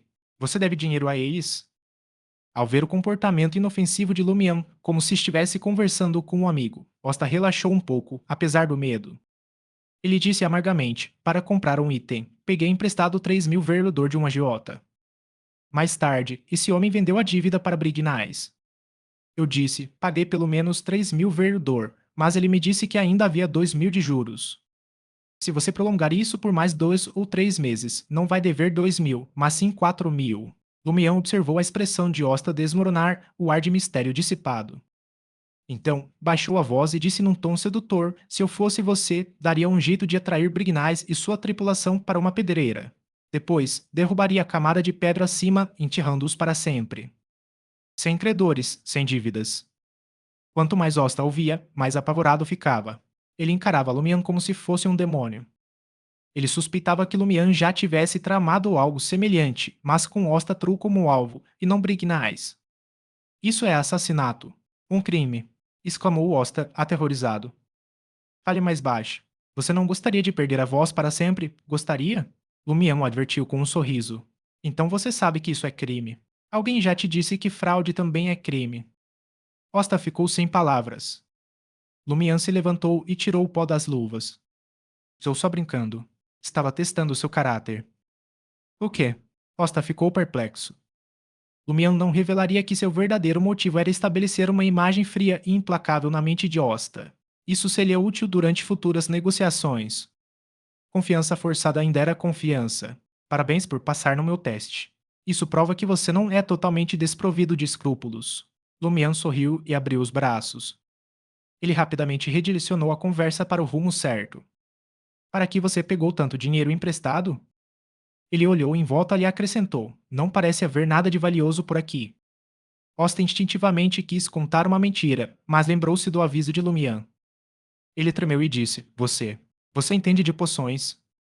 Você é mesmo um Beyonder? Lumian deu uma risadinha. Ao perceber que Lumian sabia sobre os Beyonders e as poções, Osta respirou aliviado. Ele estava feliz por não ter mentido. Qualquer história inventada seria facilmente desmascarada por um verdadeiro Beyonder. Se for pego, Osta pode acabar dormindo para sempre em algum esconderijo subterrâneo de Trier esta noite. Respirando fundo 2 vezes, Osta continuou. Há alguns meses, peguei emprestado 3.000 verdor de um agiota para comprar o ingrediente principal de uma poção. Somando-os aos 4.000 verdor que eu havia economizado, consegui me transformar de uma pessoa comum em um Beyonder. A qual sequência você pertence? Você não consegue nem lidar com alguns bandidos. Perguntou Lumian com fingida suspeita. Osta parecia derrotado. Sou um suplicante dos segredos da sequência 9. Não parece fraco. Lumian só conseguiu avaliar pelo nome da poção. Osta lamentou, frustrado. Eu também achava que os suplicantes secretos eram poderosos. O vendedor chegou a afirmar que eles me permitiriam ver a verdade do mundo. No fim, além de uma percepção espiritual aguçada, tudo o que consegui foi um conhecimento sacrificial impraticável e magia ritual. Ocasionalmente, consigo sentir a presença de entidades misteriosas, que me assustam a ponto de me deixar apavorado, mas não consigo nem devotar um bandido. A magia ritualística será útil, comentou Lumian, com o ar de quem já sabia de tudo. Osta parecia prestes a chorar. Sou versado em misticismo. Sou um seguidor do Sol Ardente Eterno. Como posso rezar para uma entidade desconhecida? Isso é arriscado demais. Suspiro, existem alguns nomes honoríficos no conhecimento da poção, mas são todos entidades ocultas. Só de ouvi-los já me apavora. Eu não ousaria invocar a depravação, os verdadeiros parentes ou o olhar do destino. Ele lançou um olhar para Lumian e fingiu determinação. Mas eu pensei nisso. Se o Barão Brignais e seus capandas me encurralarem de novo, vou rezar para a existência oculta e ganhar força. Ele estava aparentemente falando do Barão Brignais, mas sua verdadeira intenção era alertar Lumian para não o encurralar. Lumian observou o rosto apreensivo de Osta e concordou. Essa é uma decisão sábia. O Barão Brignais e sua turma subestimam um Beyonder. Se eu estivesse no lugar deles, não te daria a chance de chegar a um beco sem saída. Então ele sorriu para Osta. Você estaria morto antes que isso acontecesse. Osta abriu a boca, mas a fechou novamente, com uma expressão mais de dor do que de choro. Lumian caminhou até a mesa de madeira e começou a brincar com as garrafas vazias. Você já se mudou várias vezes, mas o Barão Brignais continua te encontrando. Suspeito que ele ou a máfia Savoy tenham Beyonders do seu lado. Osta engasgou, chocado.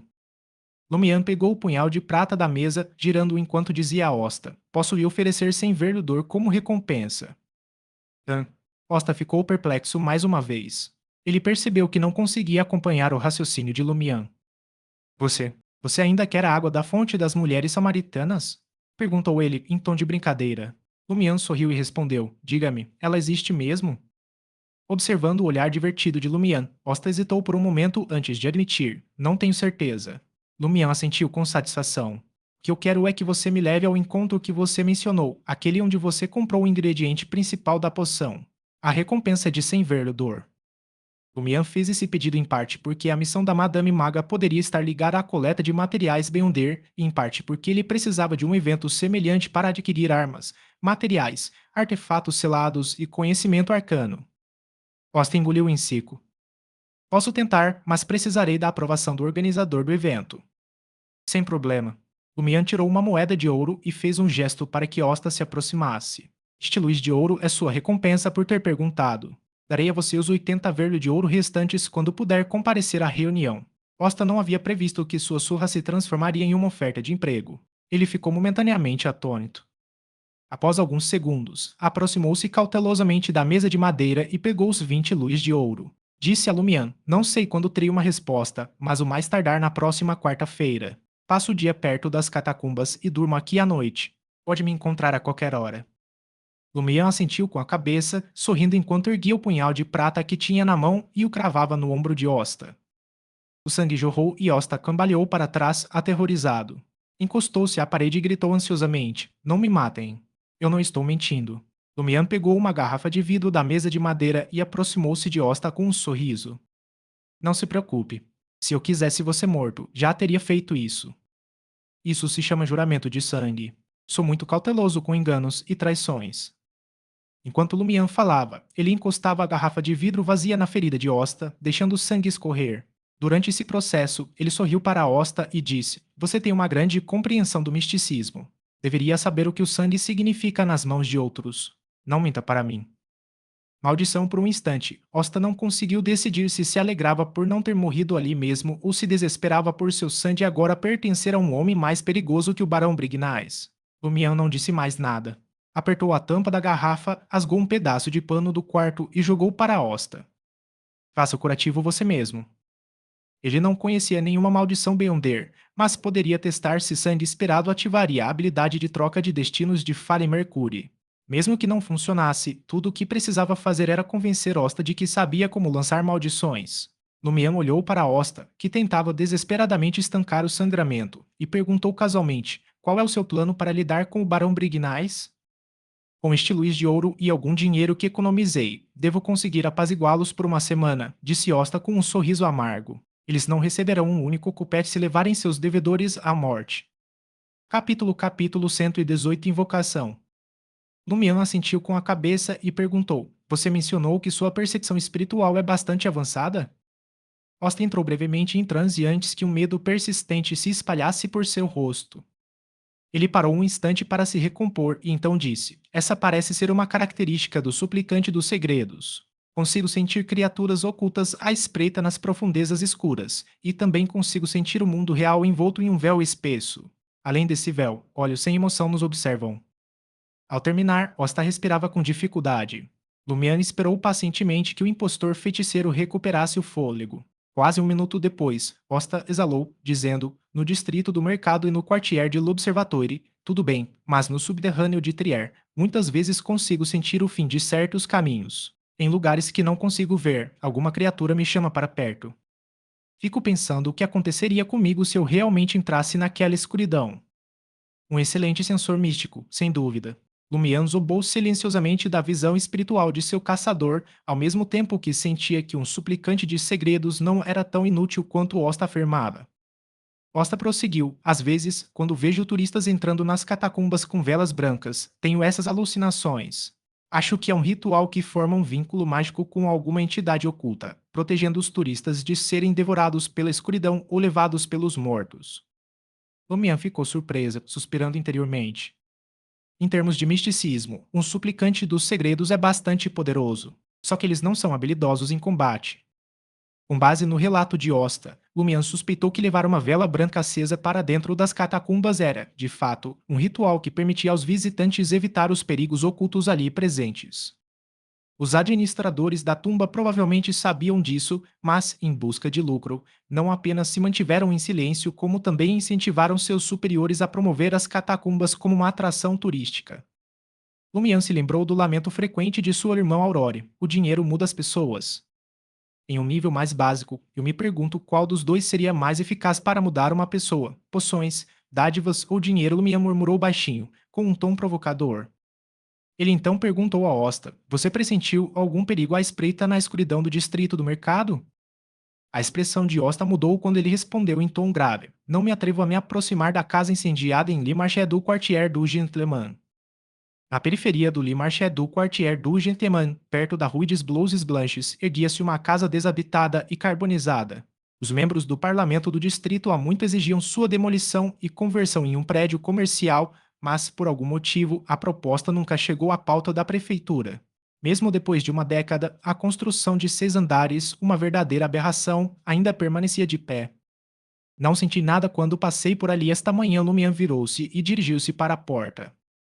Voltarei a visitá-lo-á. Espero que não me desaponte. Osta, com o ferimento no ombro agora enfaixado, esboçou um sorriso cativante. Fique tranquilo, eu lhe darei uma resposta. Após sair do quarto de Osta, Lumian acelerou o passo repentinamente. Num piscar de olhos, agachou-se nas sombras da escada que levava ao telhado, observando em silêncio a porta de madeira trancada. Quase meia hora depois, tendo confirmado que nada estava errado, ele desceu lentamente as escadas com Le Petit Trierien. Foi então que ele finalmente ouviu seu estômago roncar. Observando a barricada improvisada de pedras, troncos, lajes de barro e objetos diversos, com uma estreita abertura servindo de passagem, Lumian avistou uma padaria próxima e gastou 3 lambidas para comprar meio quilo de croissants. Ele também experimentou o refrigerante de suco de frutas, marca registrada de Trier. O líquido efervescente rodopiava enquanto a calda de groselha se dispersava como nuvens em seu interior. A mistura lhe custou 13 cupete. Se ele devolvesse a garrafa de refrigerante, poderia recuperar 3 cupetes. O Anarchy, Auberge du Coq Doré. Antes que Lumian pudesse entrar no bar do porão, o barulho e o caos chegaram aos seus ouvidos. Pouco depois das 9 horas, quase 20 pessoas lotavam o espaço aconchegante. Estavam sentadas no balcão ou reunidas em torno de algumas pequenas mesas redondas, com a atenção voltada para a bartender. A elegante bartender, com seu rabo de cavalo, explicava o funcionamento do aparelho no balcão para um cliente desconhecido. Este instrumento é chamado de instrumento do idiota. Ele testa sua inteligência. Quer tentar? O homem de jaqueta escura pareceu intrigado e perguntou: Como posso tentar? O barman apontou para o tubo de borracha exposto com uma expressão solene. Sopre aqui até que se formem bolhas no frasco de vidro acima. Sua capacidade de produzir bolhas e o tamanho delas determinam os resultados finais do teste. Sem hesitar, o homem pegou a mangueira de borracha e soprou dentro dela. Quando bolhas verde claras começaram a sair do frasco de vidro em cima da máquina, todos no bar pularam de pé, aplaudindo freneticamente e exclamando: Bem-vindo, idiota. O homem pareceu perplexo por um instante antes de entender a piada. Seu rosto ficou vermelho como um tomate. Ele lançou um olhar furioso para o barman e os clientes barulhentos antes de reprimir a raiva e murmurar: Interessante. Essa pegadinha é realmente algo. Vou trazer alguns amigos para tentarem amanhã. É para isso que servem os amigos. Lumian zumbou por dentro. Puxou um banco de bar, sentou-se e disse ao barman: Me deu de sempre um copo de absinto de erva doce. O barman sorriu. Esta é por minha conta. Sua máquina é fantástica. A notícia sobre seus poderes místicos se espalhou e as pessoas vêm especificamente para conferi-la. Meu negócio dobrou desde então. A propósito, eu sou Pavard Neeson, dono deste bar e pintor amador. Como devo te chamar? Ciel, respondeu Lumian, com um sorriso inabalável. Ele percebeu a diferença entre os habitantes de Trier e os moradores da vila de Cordoue. Em Cordoue, qualquer um que fosse vítima de uma brincadeira dessas buscava vingança. Mas os tristinos gostavam de encontrar novas vítimas e vê-las serem pegas, aliviando assim seu próprio constrangimento. Você tem uma mente brilhante. É melhor em pegadinhas do que muitos tristinos. Para o barman nativo, Pavard Neeson, esse elogio era um grande elogio. Ele deslizou um copo fino cheio de um líquido alucinógeno verde claro em direção a Lumian. Dando um gole no absinto, Lumian saboreou o leve amargor que aguçou seus sentidos e o fez sentir-se vivo. Ele fechou os olhos, absorvendo a sensação antes de perguntar: Tenho alguns amigos que chegaram a Trier antes de mim, mas não tenho o contato deles. Há alguma maneira de encontrá-los? Tavarneson limpou um copo. Se você for rico, anuncie no jornal de Trier. Se não for, contrate um caçador de recompensas ou um informante para ver se eles aceitam o trabalho. Se estiver sem dinheiro, volte para o seu quarto e durma. Talvez um dia você encontre seus amigos na rua. Alguma recomendação? Um caçador de recompensas confiável ou um corretor de informações? Lumian não estava com problemas financeiros no momento e poderia receber uma doação de um benfeitor generoso a qualquer instante, mas anunciar em jornais estava além de suas possibilidades. Custaria pelo menos 3.000 verdor. Publicações menores poderiam ser mais baratas, mas eram ineficazes. Além disso, ele não podia correr o risco de alarmar Guillaume Bennett e Madame Poalis caso lessem os jornais. Pavarda sentiu, dizendo: Anthony Reed mora no quarto 5, no terceiro andar do hotel. Você pode visitá-lo amanhã. Ele é um militar aposentado que se tornou corretor de informações. Altamente confiável. Lumiama anotou o número e o nome do quarto. Ele ergueu o absinto, girando suavemente antes de levantar o copo em homenagem ao barman. Ao retornar ao quarto 207, Lumian não perdeu tempo descansando. Ele fechou as cortinas esfapadas e realizou a dança da invocação no espaço apertado. Seu objetivo era ver que criaturas estranhas ele poderia atrair para o albergue do Coq d'Oré e a Rue Anarchie, preparando-se para possíveis ataques, perseguições ou emboscadas futuras. Segundo Osta, além do prédio incendiado, não havia locais particularmente perigosos no distrito do mercado. Além disso, ficava bem longe da Rua Anarquia, tornando improvável que fosse afetado por um dançarino equivalente à sequência 9. Afinal, eram as ruínas da Vila Cordu, onde o poder da inevitabilidade era onipresente. Desconsiderando os mais perigosos e aqueles que os dançarinos não conseguiam atrair, Lumion acreditava que, mesmo que as criaturas estranhas que apareceram depois fossem mais fortes do que ele, seria quase impossível para elas se imporem a ele. O símbolo azul escuro representando a grande existência e o padrão de espinhos negros da inevitabilidade seriam suficientes para dissuadi-las de agir de forma imprudente. Numa dança que alternava entre loucura e distorção, a espiritualidade de Lumian fundiu-se com o poder agitado da natureza, espalhando-se furtivamente em todas as direções. Em pouco tempo, ele sentiu olhares atentos sobre si. Várias figuras translúcidas e desfocadas flutuavam pela sala. Algumas tinham semelhanças com humanos, aparentemente obsessões residuais que persistiam após a morte. Outras eram grotescas, parecendo garrafas ou almôndegas empilhadas, possivelmente originárias do mundo espiritual correspondente. Lumião não reconheceu nenhum deles e não conseguiu determinar suas características ou habilidades. Naquele instante, uma figura emergiu das cortinas esfarrapadas. Ligeiramente translúcida, era uma mulher com longos cabelos turquesa entrelaçados com folhas verdes que envolviam seu corpo e ocultavam áreas vitais. O restante de sua pele clara e macia estava exposto, acelerando o coração e inflamando a imaginação. Com olhos verde esmeralda, lábios vermelhos e um rosto requintado e sedutor, um único olhar para Lumian despertou nele uma excitação inexplicável. Capítulo 119 Criatura Estranha. Quase simultaneamente, Lumian sentiu os pelos se eriçarem e um arrepio percorrer sua espinha. Ele experimentou uma forte sensação de perigo iminente. Inconscientemente, ele puxou Fallen Mercury da cintura, pronto para arrancar o pano preto que o envolvia a qualquer momento. A figura translúcida de cabelos turquesa e envolta em folhagens flutuava no ar, examinando Lumian na sala. Seus olhos verde esmeralda alternavam entre uma expressão nebulosa e um sorriso, evocando um profundo vórtice que atraía a alma humana para dentro dele. Por um lado, Lumian sentiu um impulso familiar, porém estranho, que o invadiu, interrompendo a maior parte de seus pensamentos. Por outro lado, não conseguiu evitar o medo, semelhante ao de um inseto voador que se depara com uma aranha tecendo sua teia. Ele diminuiu o ritmo da dança, preparado para parar a qualquer momento. A figura feminina translúcida exibia uma expressão ansiosa, mas instintivamente pressentiu que algo estava errado e hesitou em se aproximar de Lumian. Às vezes inclinava-se para a frente, às vezes recuava para dentro das cortinas, mas no fim, não fazia nada.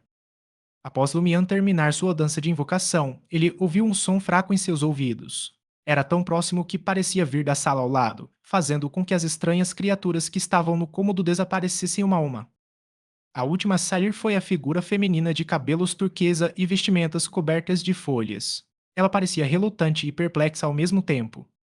Lumian soltou um suspiro de alívio e fechou os olhos, ouvindo em silêncio as vozes indistintas dentro de si. Ele não conseguia entender uma única palavra, mas ansiava por ouvir cada uma delas claramente. Após um instante, Lumian abriu os olhos e fitou a janela obscurecida pela cortina esfarrapada. Murmurou para si mesmo: o que foi aquilo? Sua intuição lhe dizia que a figura feminina translúcida era muito mais poderosa do que as outras criaturas estranhas invocadas. Não era algo que os Beyonders do seu nível pudessem enfrentar. Não fosse a corrupção selada em seu corpo e o padrão azul escuro em seu peito, que impedia criaturas espirituais de se aproximarem dele subconscientemente mesmo sem ativação, Lumian suspeitaria que algo poderia ter lhe acontecido. Isso despertou sua curiosidade. Como os outros dançarinos sobrevivem? Ele só se atreveu a realizar a dança da invocação depois de confirmar que a área não era muito perigosa, mas quase aconteceu algo. Como outros dançarinos poderiam evitar tais riscos? Será porque obtive minha dádiva por meio de roubo e me falta algum conhecimento místico? Ou será porque outros dançarinos só conseguem atrair criaturas estranhas semelhantes a eles? Além disso, a dança da invocação provém de uma existência oculta, então não deveria haver problemas em circunstâncias normais? Lumian ponderou por um momento. Quanto mais pensava nisso, mais sentia que era anomalia. Ele acreditava que a corrupção em seu corpo estava em um nível extremamente alto. Mesmo selado, ocasionalmente podia atrair entidades estranhas e perigosas. Felizmente, a corrupção também oferece proteção. Lumian exalou, guardou o mercúrio caído e acendeu a lâmpada de carbureto preto-ferro. Sentou-se à mesa de madeira e folheou o caderno de Aurore. Ler o caderno de misticismo de trás para frente foi excruciante. Sem o conhecimento correspondente, ele ocasionalmente se sentia analfabeto. Não me restou outra opção senão pegar o caderno mais antigo de Aurore e memorizar o simbolismo e o significado místico dos símbolos correspondentes. No entanto, Lumian não conseguia sentar e estudar aos poucos, do começo ao fim. Ele acreditava que, se o caderno de bruxaria de Aurore realmente escondesse informações cruciais, elas certamente estariam no conteúdo dos últimos 1 ou 2 anos, quando as anormalidades começaram a aparecer gradualmente na Vila Cordu e os pastores iniciaram sua caçada. Após quase 2 horas lutando com o conhecimento conhecido como relâmpago, Lumian admitiu a derrota e decidiu continuar na noite seguinte. Ele se lavou rapidamente e deitou na cama. Recordando a estranha criatura que acabara de invocar, Lumian colocou Fallen Mercury ao lado do travesseiro, sentindo-se apreensivo. Antes de partir de Cordu, ele inspecionou a perversa daga negra de estanho e confirmou que o destino que ela trocara com o monstro flamejante fora a dor da imolação. A escuridão gradualmente se aprofundou, mas a rua Anarquia jamais experimentou um momento de paz.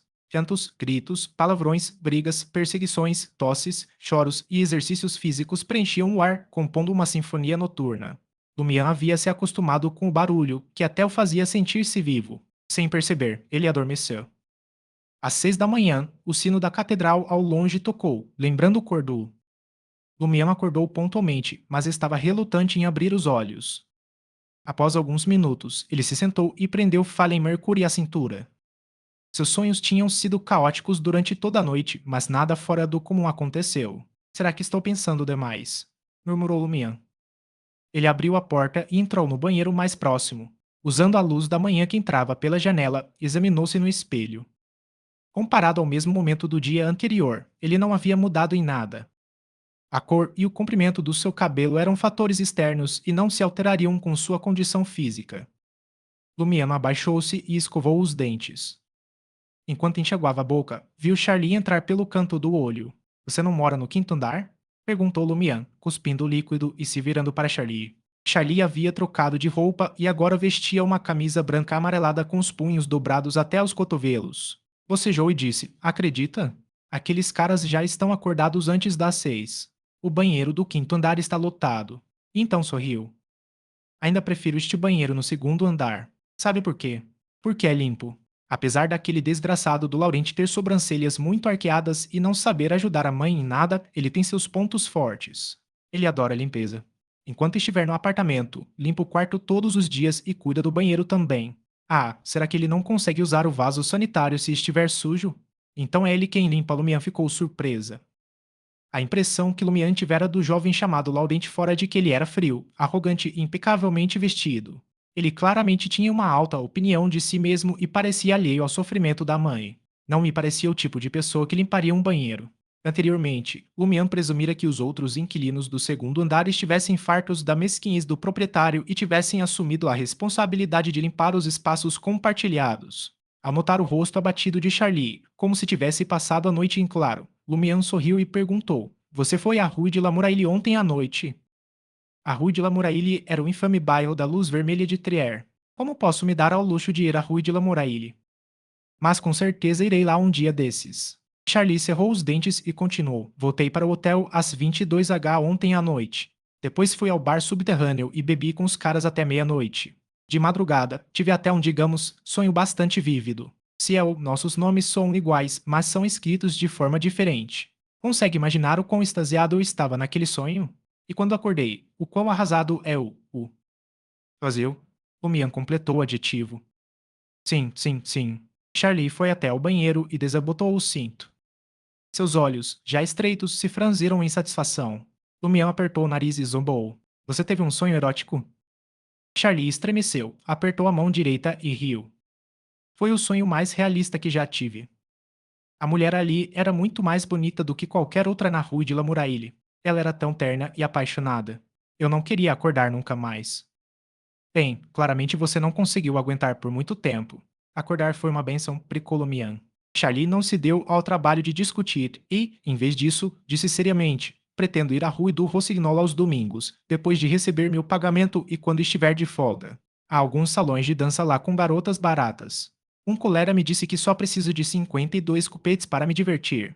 Mas agora perdi o interesse. De repente, a animação de Charlie aumentou. Abaixando a voz, ele confidenciou a Lumian: sabe de uma coisa? Um hóspede rico do hotel tem me tratado muito bem, pedindo que eu leve comida e ajude a arrumar o quarto. Um homem? Perguntou Lumian com um toque de malícia. Charlie balançou a cabeça apressadamente. Não, é uma mulher. Acho que ela gostou de mim. Estou dividido. Se ela me pedir em casamento, devo comprometer meus princípios. Sabe, esse tipo de coisa é bem comum em Trier. Se for meu primeiro grande pagamento, logo poderei ter meu próprio hotel. Ela disse: imaginei que você não hesitaria. Embora se conhecessem há apenas 2 dias, Lumian estava convencida de que a bússola moral de Charlie era bastante flexível. Charlie suspirou, visivelmente preocupado, e admitiu: ela já passou dos 50. Lumian soltou um longo "o" e sua expressão transmitiu seus pensamentos. Despedindo-se de Charlie, Lumian voltou para o quarto para trocar de roupa, vestindo um paletó, calças e outras peças adequadas para a rua Anarquia. Gastou 6 cupetes em uma panqueca de cebolinha e um cupete em meio litro de uísque azedo de maçã. Acomodando-se em um canto da rua, saboreou seu café da manhã sem pressa. As sombras dos prédios de ambos os lados o envolviam enquanto ele saboreava o gosto da cebola e da farinha, observando os vendedores ambulantes, as mulheres comprando mantimentos, os trabalhadores apressados, as crianças catando lixo e uma barricada em um beco próximo. Eram 9 da manhã quando Lumian finalmente se levantou, sacudiu a poeira e voltou para o albergue do Coq d'Oré. Subiu até o terceiro andar e bateu na porta do quarto 5. O corretor de informações, Anthony Reid, morava ali. Após uma série de batidas, uma voz masculina calma, com sotaque da costa oeste de Midlands, disse: por favor, entre. Lumian girou a maçaneta e empurrou a porta, respondendo: abra-se. A primeira coisa que o atingiu foi um odor levemente acre, mentolado, provavelmente usado para repelir insetos. Então, ele viu um homem na casa dos 40 anos sentado ao lado da cama. O homem vestia uma camisa verde militar, calças da mesma cor e botas de couro sem cadarço. Seu cabelo estava cortado bem curto, bem rente à cabeça. Ele não tinha o ar organizado e eficiente de um veterano. Sua linha capilar, de um loiro claro, havia recuado consideravelmente, deixando uma vasta extensão na testa. Seu rosto estava rechonchudo, sua barba meticulosamente aparada. Sua pele era levemente oleosa e os poros do nariz obstruídos. Ele parecia um tanto ingênuo e pouco sofisticado. Quando Antônio Reid se virou para Lumian, seus olhos castanho escuros refletiram a figura de Lumian. Por algum motivo, Lumian sentiu um leve desconforto. Capítulo 120 Delírios de um lunático. Antônio Reid olhou para Lumian com frieza e perguntou: qual é o problema? Ouvi dizer pelo Pavard que você é uma fonte de informação confiável. Lumian revelou rapidamente sua fonte para evitar perder tempo com questionamentos mútuos. Com seu rosto rechonchudo, Antônio Reid assentiu com um olhar compreensivo e apontou para uma cadeira no centro da sala. Que informações você precisa? Ou melhor, que informações você gostaria que eu descobrisse? Lumian sentiu um leve desconforto ao encarar Antônio Reid, que exalava honestidade e confiabilidade. Ele se sentou e declarou sucintamente: estou procurando duas pessoas. Nomes, aparências e características distintivas. Antônio Reid lançou um olhar para o quadril esquerdo de Lumian. Lumian refletiu por um momento antes de responder. Um é Guillaume Bennett, antigo padre da Igreja do Solo Eterno Ardente. A outra é Polis de Roquefort. Há mais de um mês, ela chegou a triar com o marido, Belst, o mordomo Luilund e a dama de companhia, Kat. Não tenho nenhuma foto deles. Tudo o que posso dizer é que Guillaume Bennett tem cabelo preto curto e olhos azuis. Ele possui um semblante solene e grandes ambições. Sua característica mais marcante é o nariz aquilino. Police tem cabelo castanho comprido e olhos castanhos claros. Suas sobrancelhas são mais claras e finas, e ela exala uma aura elegante e sedutora. Anthony Reid escutou atentamente antes de se levantar da cadeira. Atravessou a sala até uma mesa de madeira perto da janela, abriu uma gaveta e pegou uma pilha de papel branco e um lápis apontado. Em pouco tempo, ele esboçou dois retratos. Veja se estes se parecem com eles. Anthony Reid entregou os esboços a Lumian. Lumian examinou os desenhos e ficou impressionado com a vivacidade e o realismo deles. Tirando a ausência de cor, eram quase indistinguíveis de fotografias. Ele olhou para Anthony Reid com espanto, comentando: inacreditável. Como você consegue reproduzir a semelhança deles com tanta precisão com base na minha breve descrição? Ele havia presumido que Anthony Reid faria vários esboços para ele revisar antes de finalizar os retratos. Anthony Reid esboçou um raro sorriso. Recriei as imagens dos cartazes oficiais de procurados. As autoridades também estão à procura deles. Não é de admirar de repente, tudo fez sentido para Lumian. Tanto o padre Guillaume Bennett quanto a senhora Police eram devotos de deuses malignos que haviam recebido bênçãos. Assim que Ryan e seus companheiros relataram a situação, era certo que ela atrairia a atenção necessária. Com essa constatação, a inquietação de Lumian aumentou. Devo ser procurado também. Anthony Reid viu meu retrato? Ele me reconhece. Tentando manter a compostura, Lumian questionou o corretor de informações. Não me surpreende. Quero saber o valor das recompensas deles. Guillaume Bennett tem uma recompensa de 20.000 Verdor. Cada informação vale 500 Verdor. O mesmo vale para a Police, respondeu Anthony Reid com indiferença. Lumian deu um sorriso irônico. Se você descobrir alguma informação útil, poderá receber a recompensa 2 vezes. Ele estava insinuando que Anthony poderia reivindicar uma parte das autoridades e outra dele. Anthony assentiu com a cabeça em concordância. Aceito sua tarefa. 500 Verdor, com 100 adiantados. Estas são as minhas condições. Se não as aceitar, procure outro corretor de informações ou caçador de recompensas. Lumian sabia que não havia espaço para negociação. Ele só podia acenar levemente com a cabeça e concordar, sem problema. No momento em que estava prestes a entregar o dinheiro, um tiro irrompeu repentinamente de fora da janela. O corpo inteiro de Anthony Reid estremeceu como se estivesse diante de seu maior inimigo. Instintivamente, ele se abaixou sob a mesa de madeira para se proteger. Lumian ficou surpreso. Essa reação não foi um pouco extrema. Não era isso típico da vida na Rua Anarquia. Tiros, brigas e confrontos em larga escala eram comuns por aqui. Quem morava nessa região já deveria ter se adaptado, bastando apenas se manter longe das janelas para evitar balas perdidas. Em pouco tempo, a comoção diminuiu. Anthony Reid levou alguns segundos para recuperar a compostura antes de sair de debaixo da mesa. Ele deu um sorriso sem graça para Lumian e explicou: peço desculpas.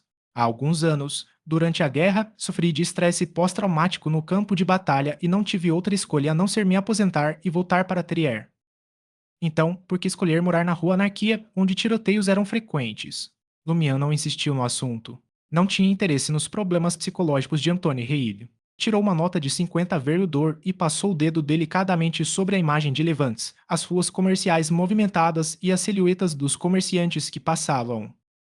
Sentindo a textura restante, Lumian entregou a nota azul acinzentada, 2 luis de ouro e 2 moedas de 5 verlos gravadas com o pássaro do sol a Anthony Reid. Ele sentiu a carteira um terço mais leve e não conseguia se livrar da sensação de dinheiro escorrendo por entre os dedos. Ao examinar o Marché do Quartier do Gentleman atrás das notas, Anthony Reid curvou o dedo e tocou a superfície para verificar sua autenticidade sob a luz do sol. Satisfeito, guardou o dinheiro no bolso e perguntou: você quer entrar em contato comigo periodicamente para atualizações, ou devo fornecer seu endereço? Se eu encontrar alguma informação, posso entregar na sua casa. Só no quarto 207. Lumian sabia que não conseguiria esconder de Anthony Reid que estava hospedado no albergue do Coq Doré, então forneceu o número do seu quarto. Ao sair do quarto 305, a expressão de Lumian tornou-se cada vez mais solene enquanto ele murmurava para si mesmo: preciso ser extremamente cauteloso nos próximos dias para evitar que Anthony Reid me traia. Talvez eu deva encontrar uma oportunidade para demonstrar minha força diante dele, convencendo-o de que não deixarei nenhuma transgressão impune. Enquanto Lumian refletia sobre seus pensamentos, dirigiu-se para as escadas. De repente, ouviu alguém exclamar, rindo e soluçando: Estou morrendo, estou morrendo. Lumian olhou na direção da voz e viu um homem agachado junto à porta do quarto 310. O homem vestia uma camisa de linho imunda e calças amarelas. Seus cabelos negros e desalinhados caíam em cascata até os ombros. Naquele instante, ele agarrou a cabeça com as duas mãos e olhou fixamente para o chão, murmurando repetidamente: Estou morrendo, estou morrendo. Sua voz oscilava entre o medo e a loucura. Aquele louco ocasionalmente lúcido que Charlie mencionou, Lumiano o avaliou por alguns segundos, inclinou-se para frente e lhe perguntou, curioso: Por que você acha que está prestes a morrer? Você tem alguma doença terminal? Sem levantar a cabeça, o homem continuou a gritar: Estou morrendo, estou morrendo. Lumian deu um sorriso irônico e passou por ele, entrando no quarto 310, cuja porta de madeira estava escancarada. A disposição do quarto era semelhante à do seu próprio quarto, o 207. Estava relativamente arrumado, exceto pelos inevitáveis insetos que não podiam ser expulsos. O olhar de Lumian percorreu a lamparina de querosene, uma infinidade de livros, canetas tinteiro, malas e outros pertences. O louco se levantou e declarou atordoado: Este é o meu território. Eu sei, respondeu Lumian com um sorriso. Mas se você está prestes a morrer e não tem filhos nem parentes, por que não usar sua herança para ajudar vizinhos pobres como nós? Ele observou que o louco tinha pouco mais de 20 anos. Sua barba espessa e negra estava por fazer a sabe-se lá quanto tempo, fazendo com que seus olhos azuis parecessem estar enterrados no fundo de uma floresta. O louco ficou olhando fixamente por alguns instantes antes de agarrar os cabelos e gritar em angústia: Eles estão todos mortos. Estão todos mortos. Eu vi o fantasma de Montsouris. Estão todos mortos. Eu também vou morrer. O fantasma de Montsouris. Lumian finalmente ouviu algo distinto do louco. Ele havia provocado deliberadamente o outro homem para ver se conseguiria obter uma reação diferente. O feedback positivo o fez sentir como se estivesse progredindo na digestão da poção. Um dos princípios de atuação de um provocador é que a provocação é apenas um meio e não um fim.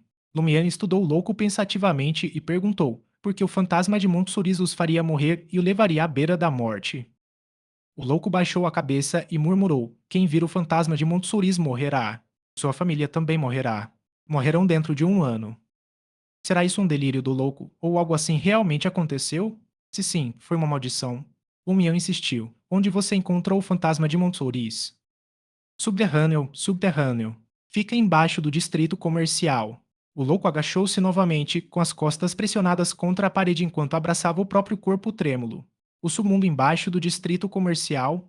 Ele não poderia simplesmente relatar o ocorrido às duas igrejas e pedir que enviassem pessoas para erradicar os seres impuros. Lumião ponderou em silêncio. Vendo que o louco havia retornado ao seu estado de estou morrendo, ele abandonou a investigação, saiu da sala 310 e desceu as escadas. Amanhã era domingo. Lumian planejava visitar o Café Mason no quartier do Jardim Botanique ao meio-dia para se familiarizar com a área. À tarde, ele iria ao cemitério subterrâneo para ver se Osta havia recebido uma resposta do organizador do encontro. Os becos ao redor da rua Anarchia estavam repletos de obstáculos feitos de pedras, madeira, talhos e diversos detritos. Mesmo na rua principal, era possível deparar-se com eles de vez em quando. No entanto, já havia uma passagem larga o suficiente para a passagem de duas carruagens. Essas barricadas eram chamadas de barricadas de rua e podiam ser encontradas em muitos bairros. Algumas apresentavam marcas de fumaça e fogo, enquanto outras ainda continham vestígios de sangue seco. Era uma característica peculiar de Trier, contrastando fortemente com as ruas de pedestres da galeria. Lumiam ultrapassou um ponto baixo na extremidade do beco escuro e, ao sair, passou por uma barricada, entrando na rua. Ele então caminhou em direção à placa do transporte público, com a intenção de pegar um ônibus para o quartier do Jardim Botanique. Enquanto caminhava, Lumian avistou vários vagabundos deitados nos cantos, tomando sol e catando piolhos. Todos estavam imundos, magros e sem energia. Isso lhe trouxe à memória seus próprios dias como vagabundo. Diferentemente do reino de Loen, que proibia vagabundos de dormir nas ruas e parques, a República de Intis não possuía tais regras. No entanto, eles estavam proibidos de entrar em estabelecimentos pagos ou locais privados. Frequentemente zombavam de Loen por sua falta de cultura. Perdido em pensamentos, Lumian estreitou os olhos. Ele pressentiu que alguém o estava seguindo.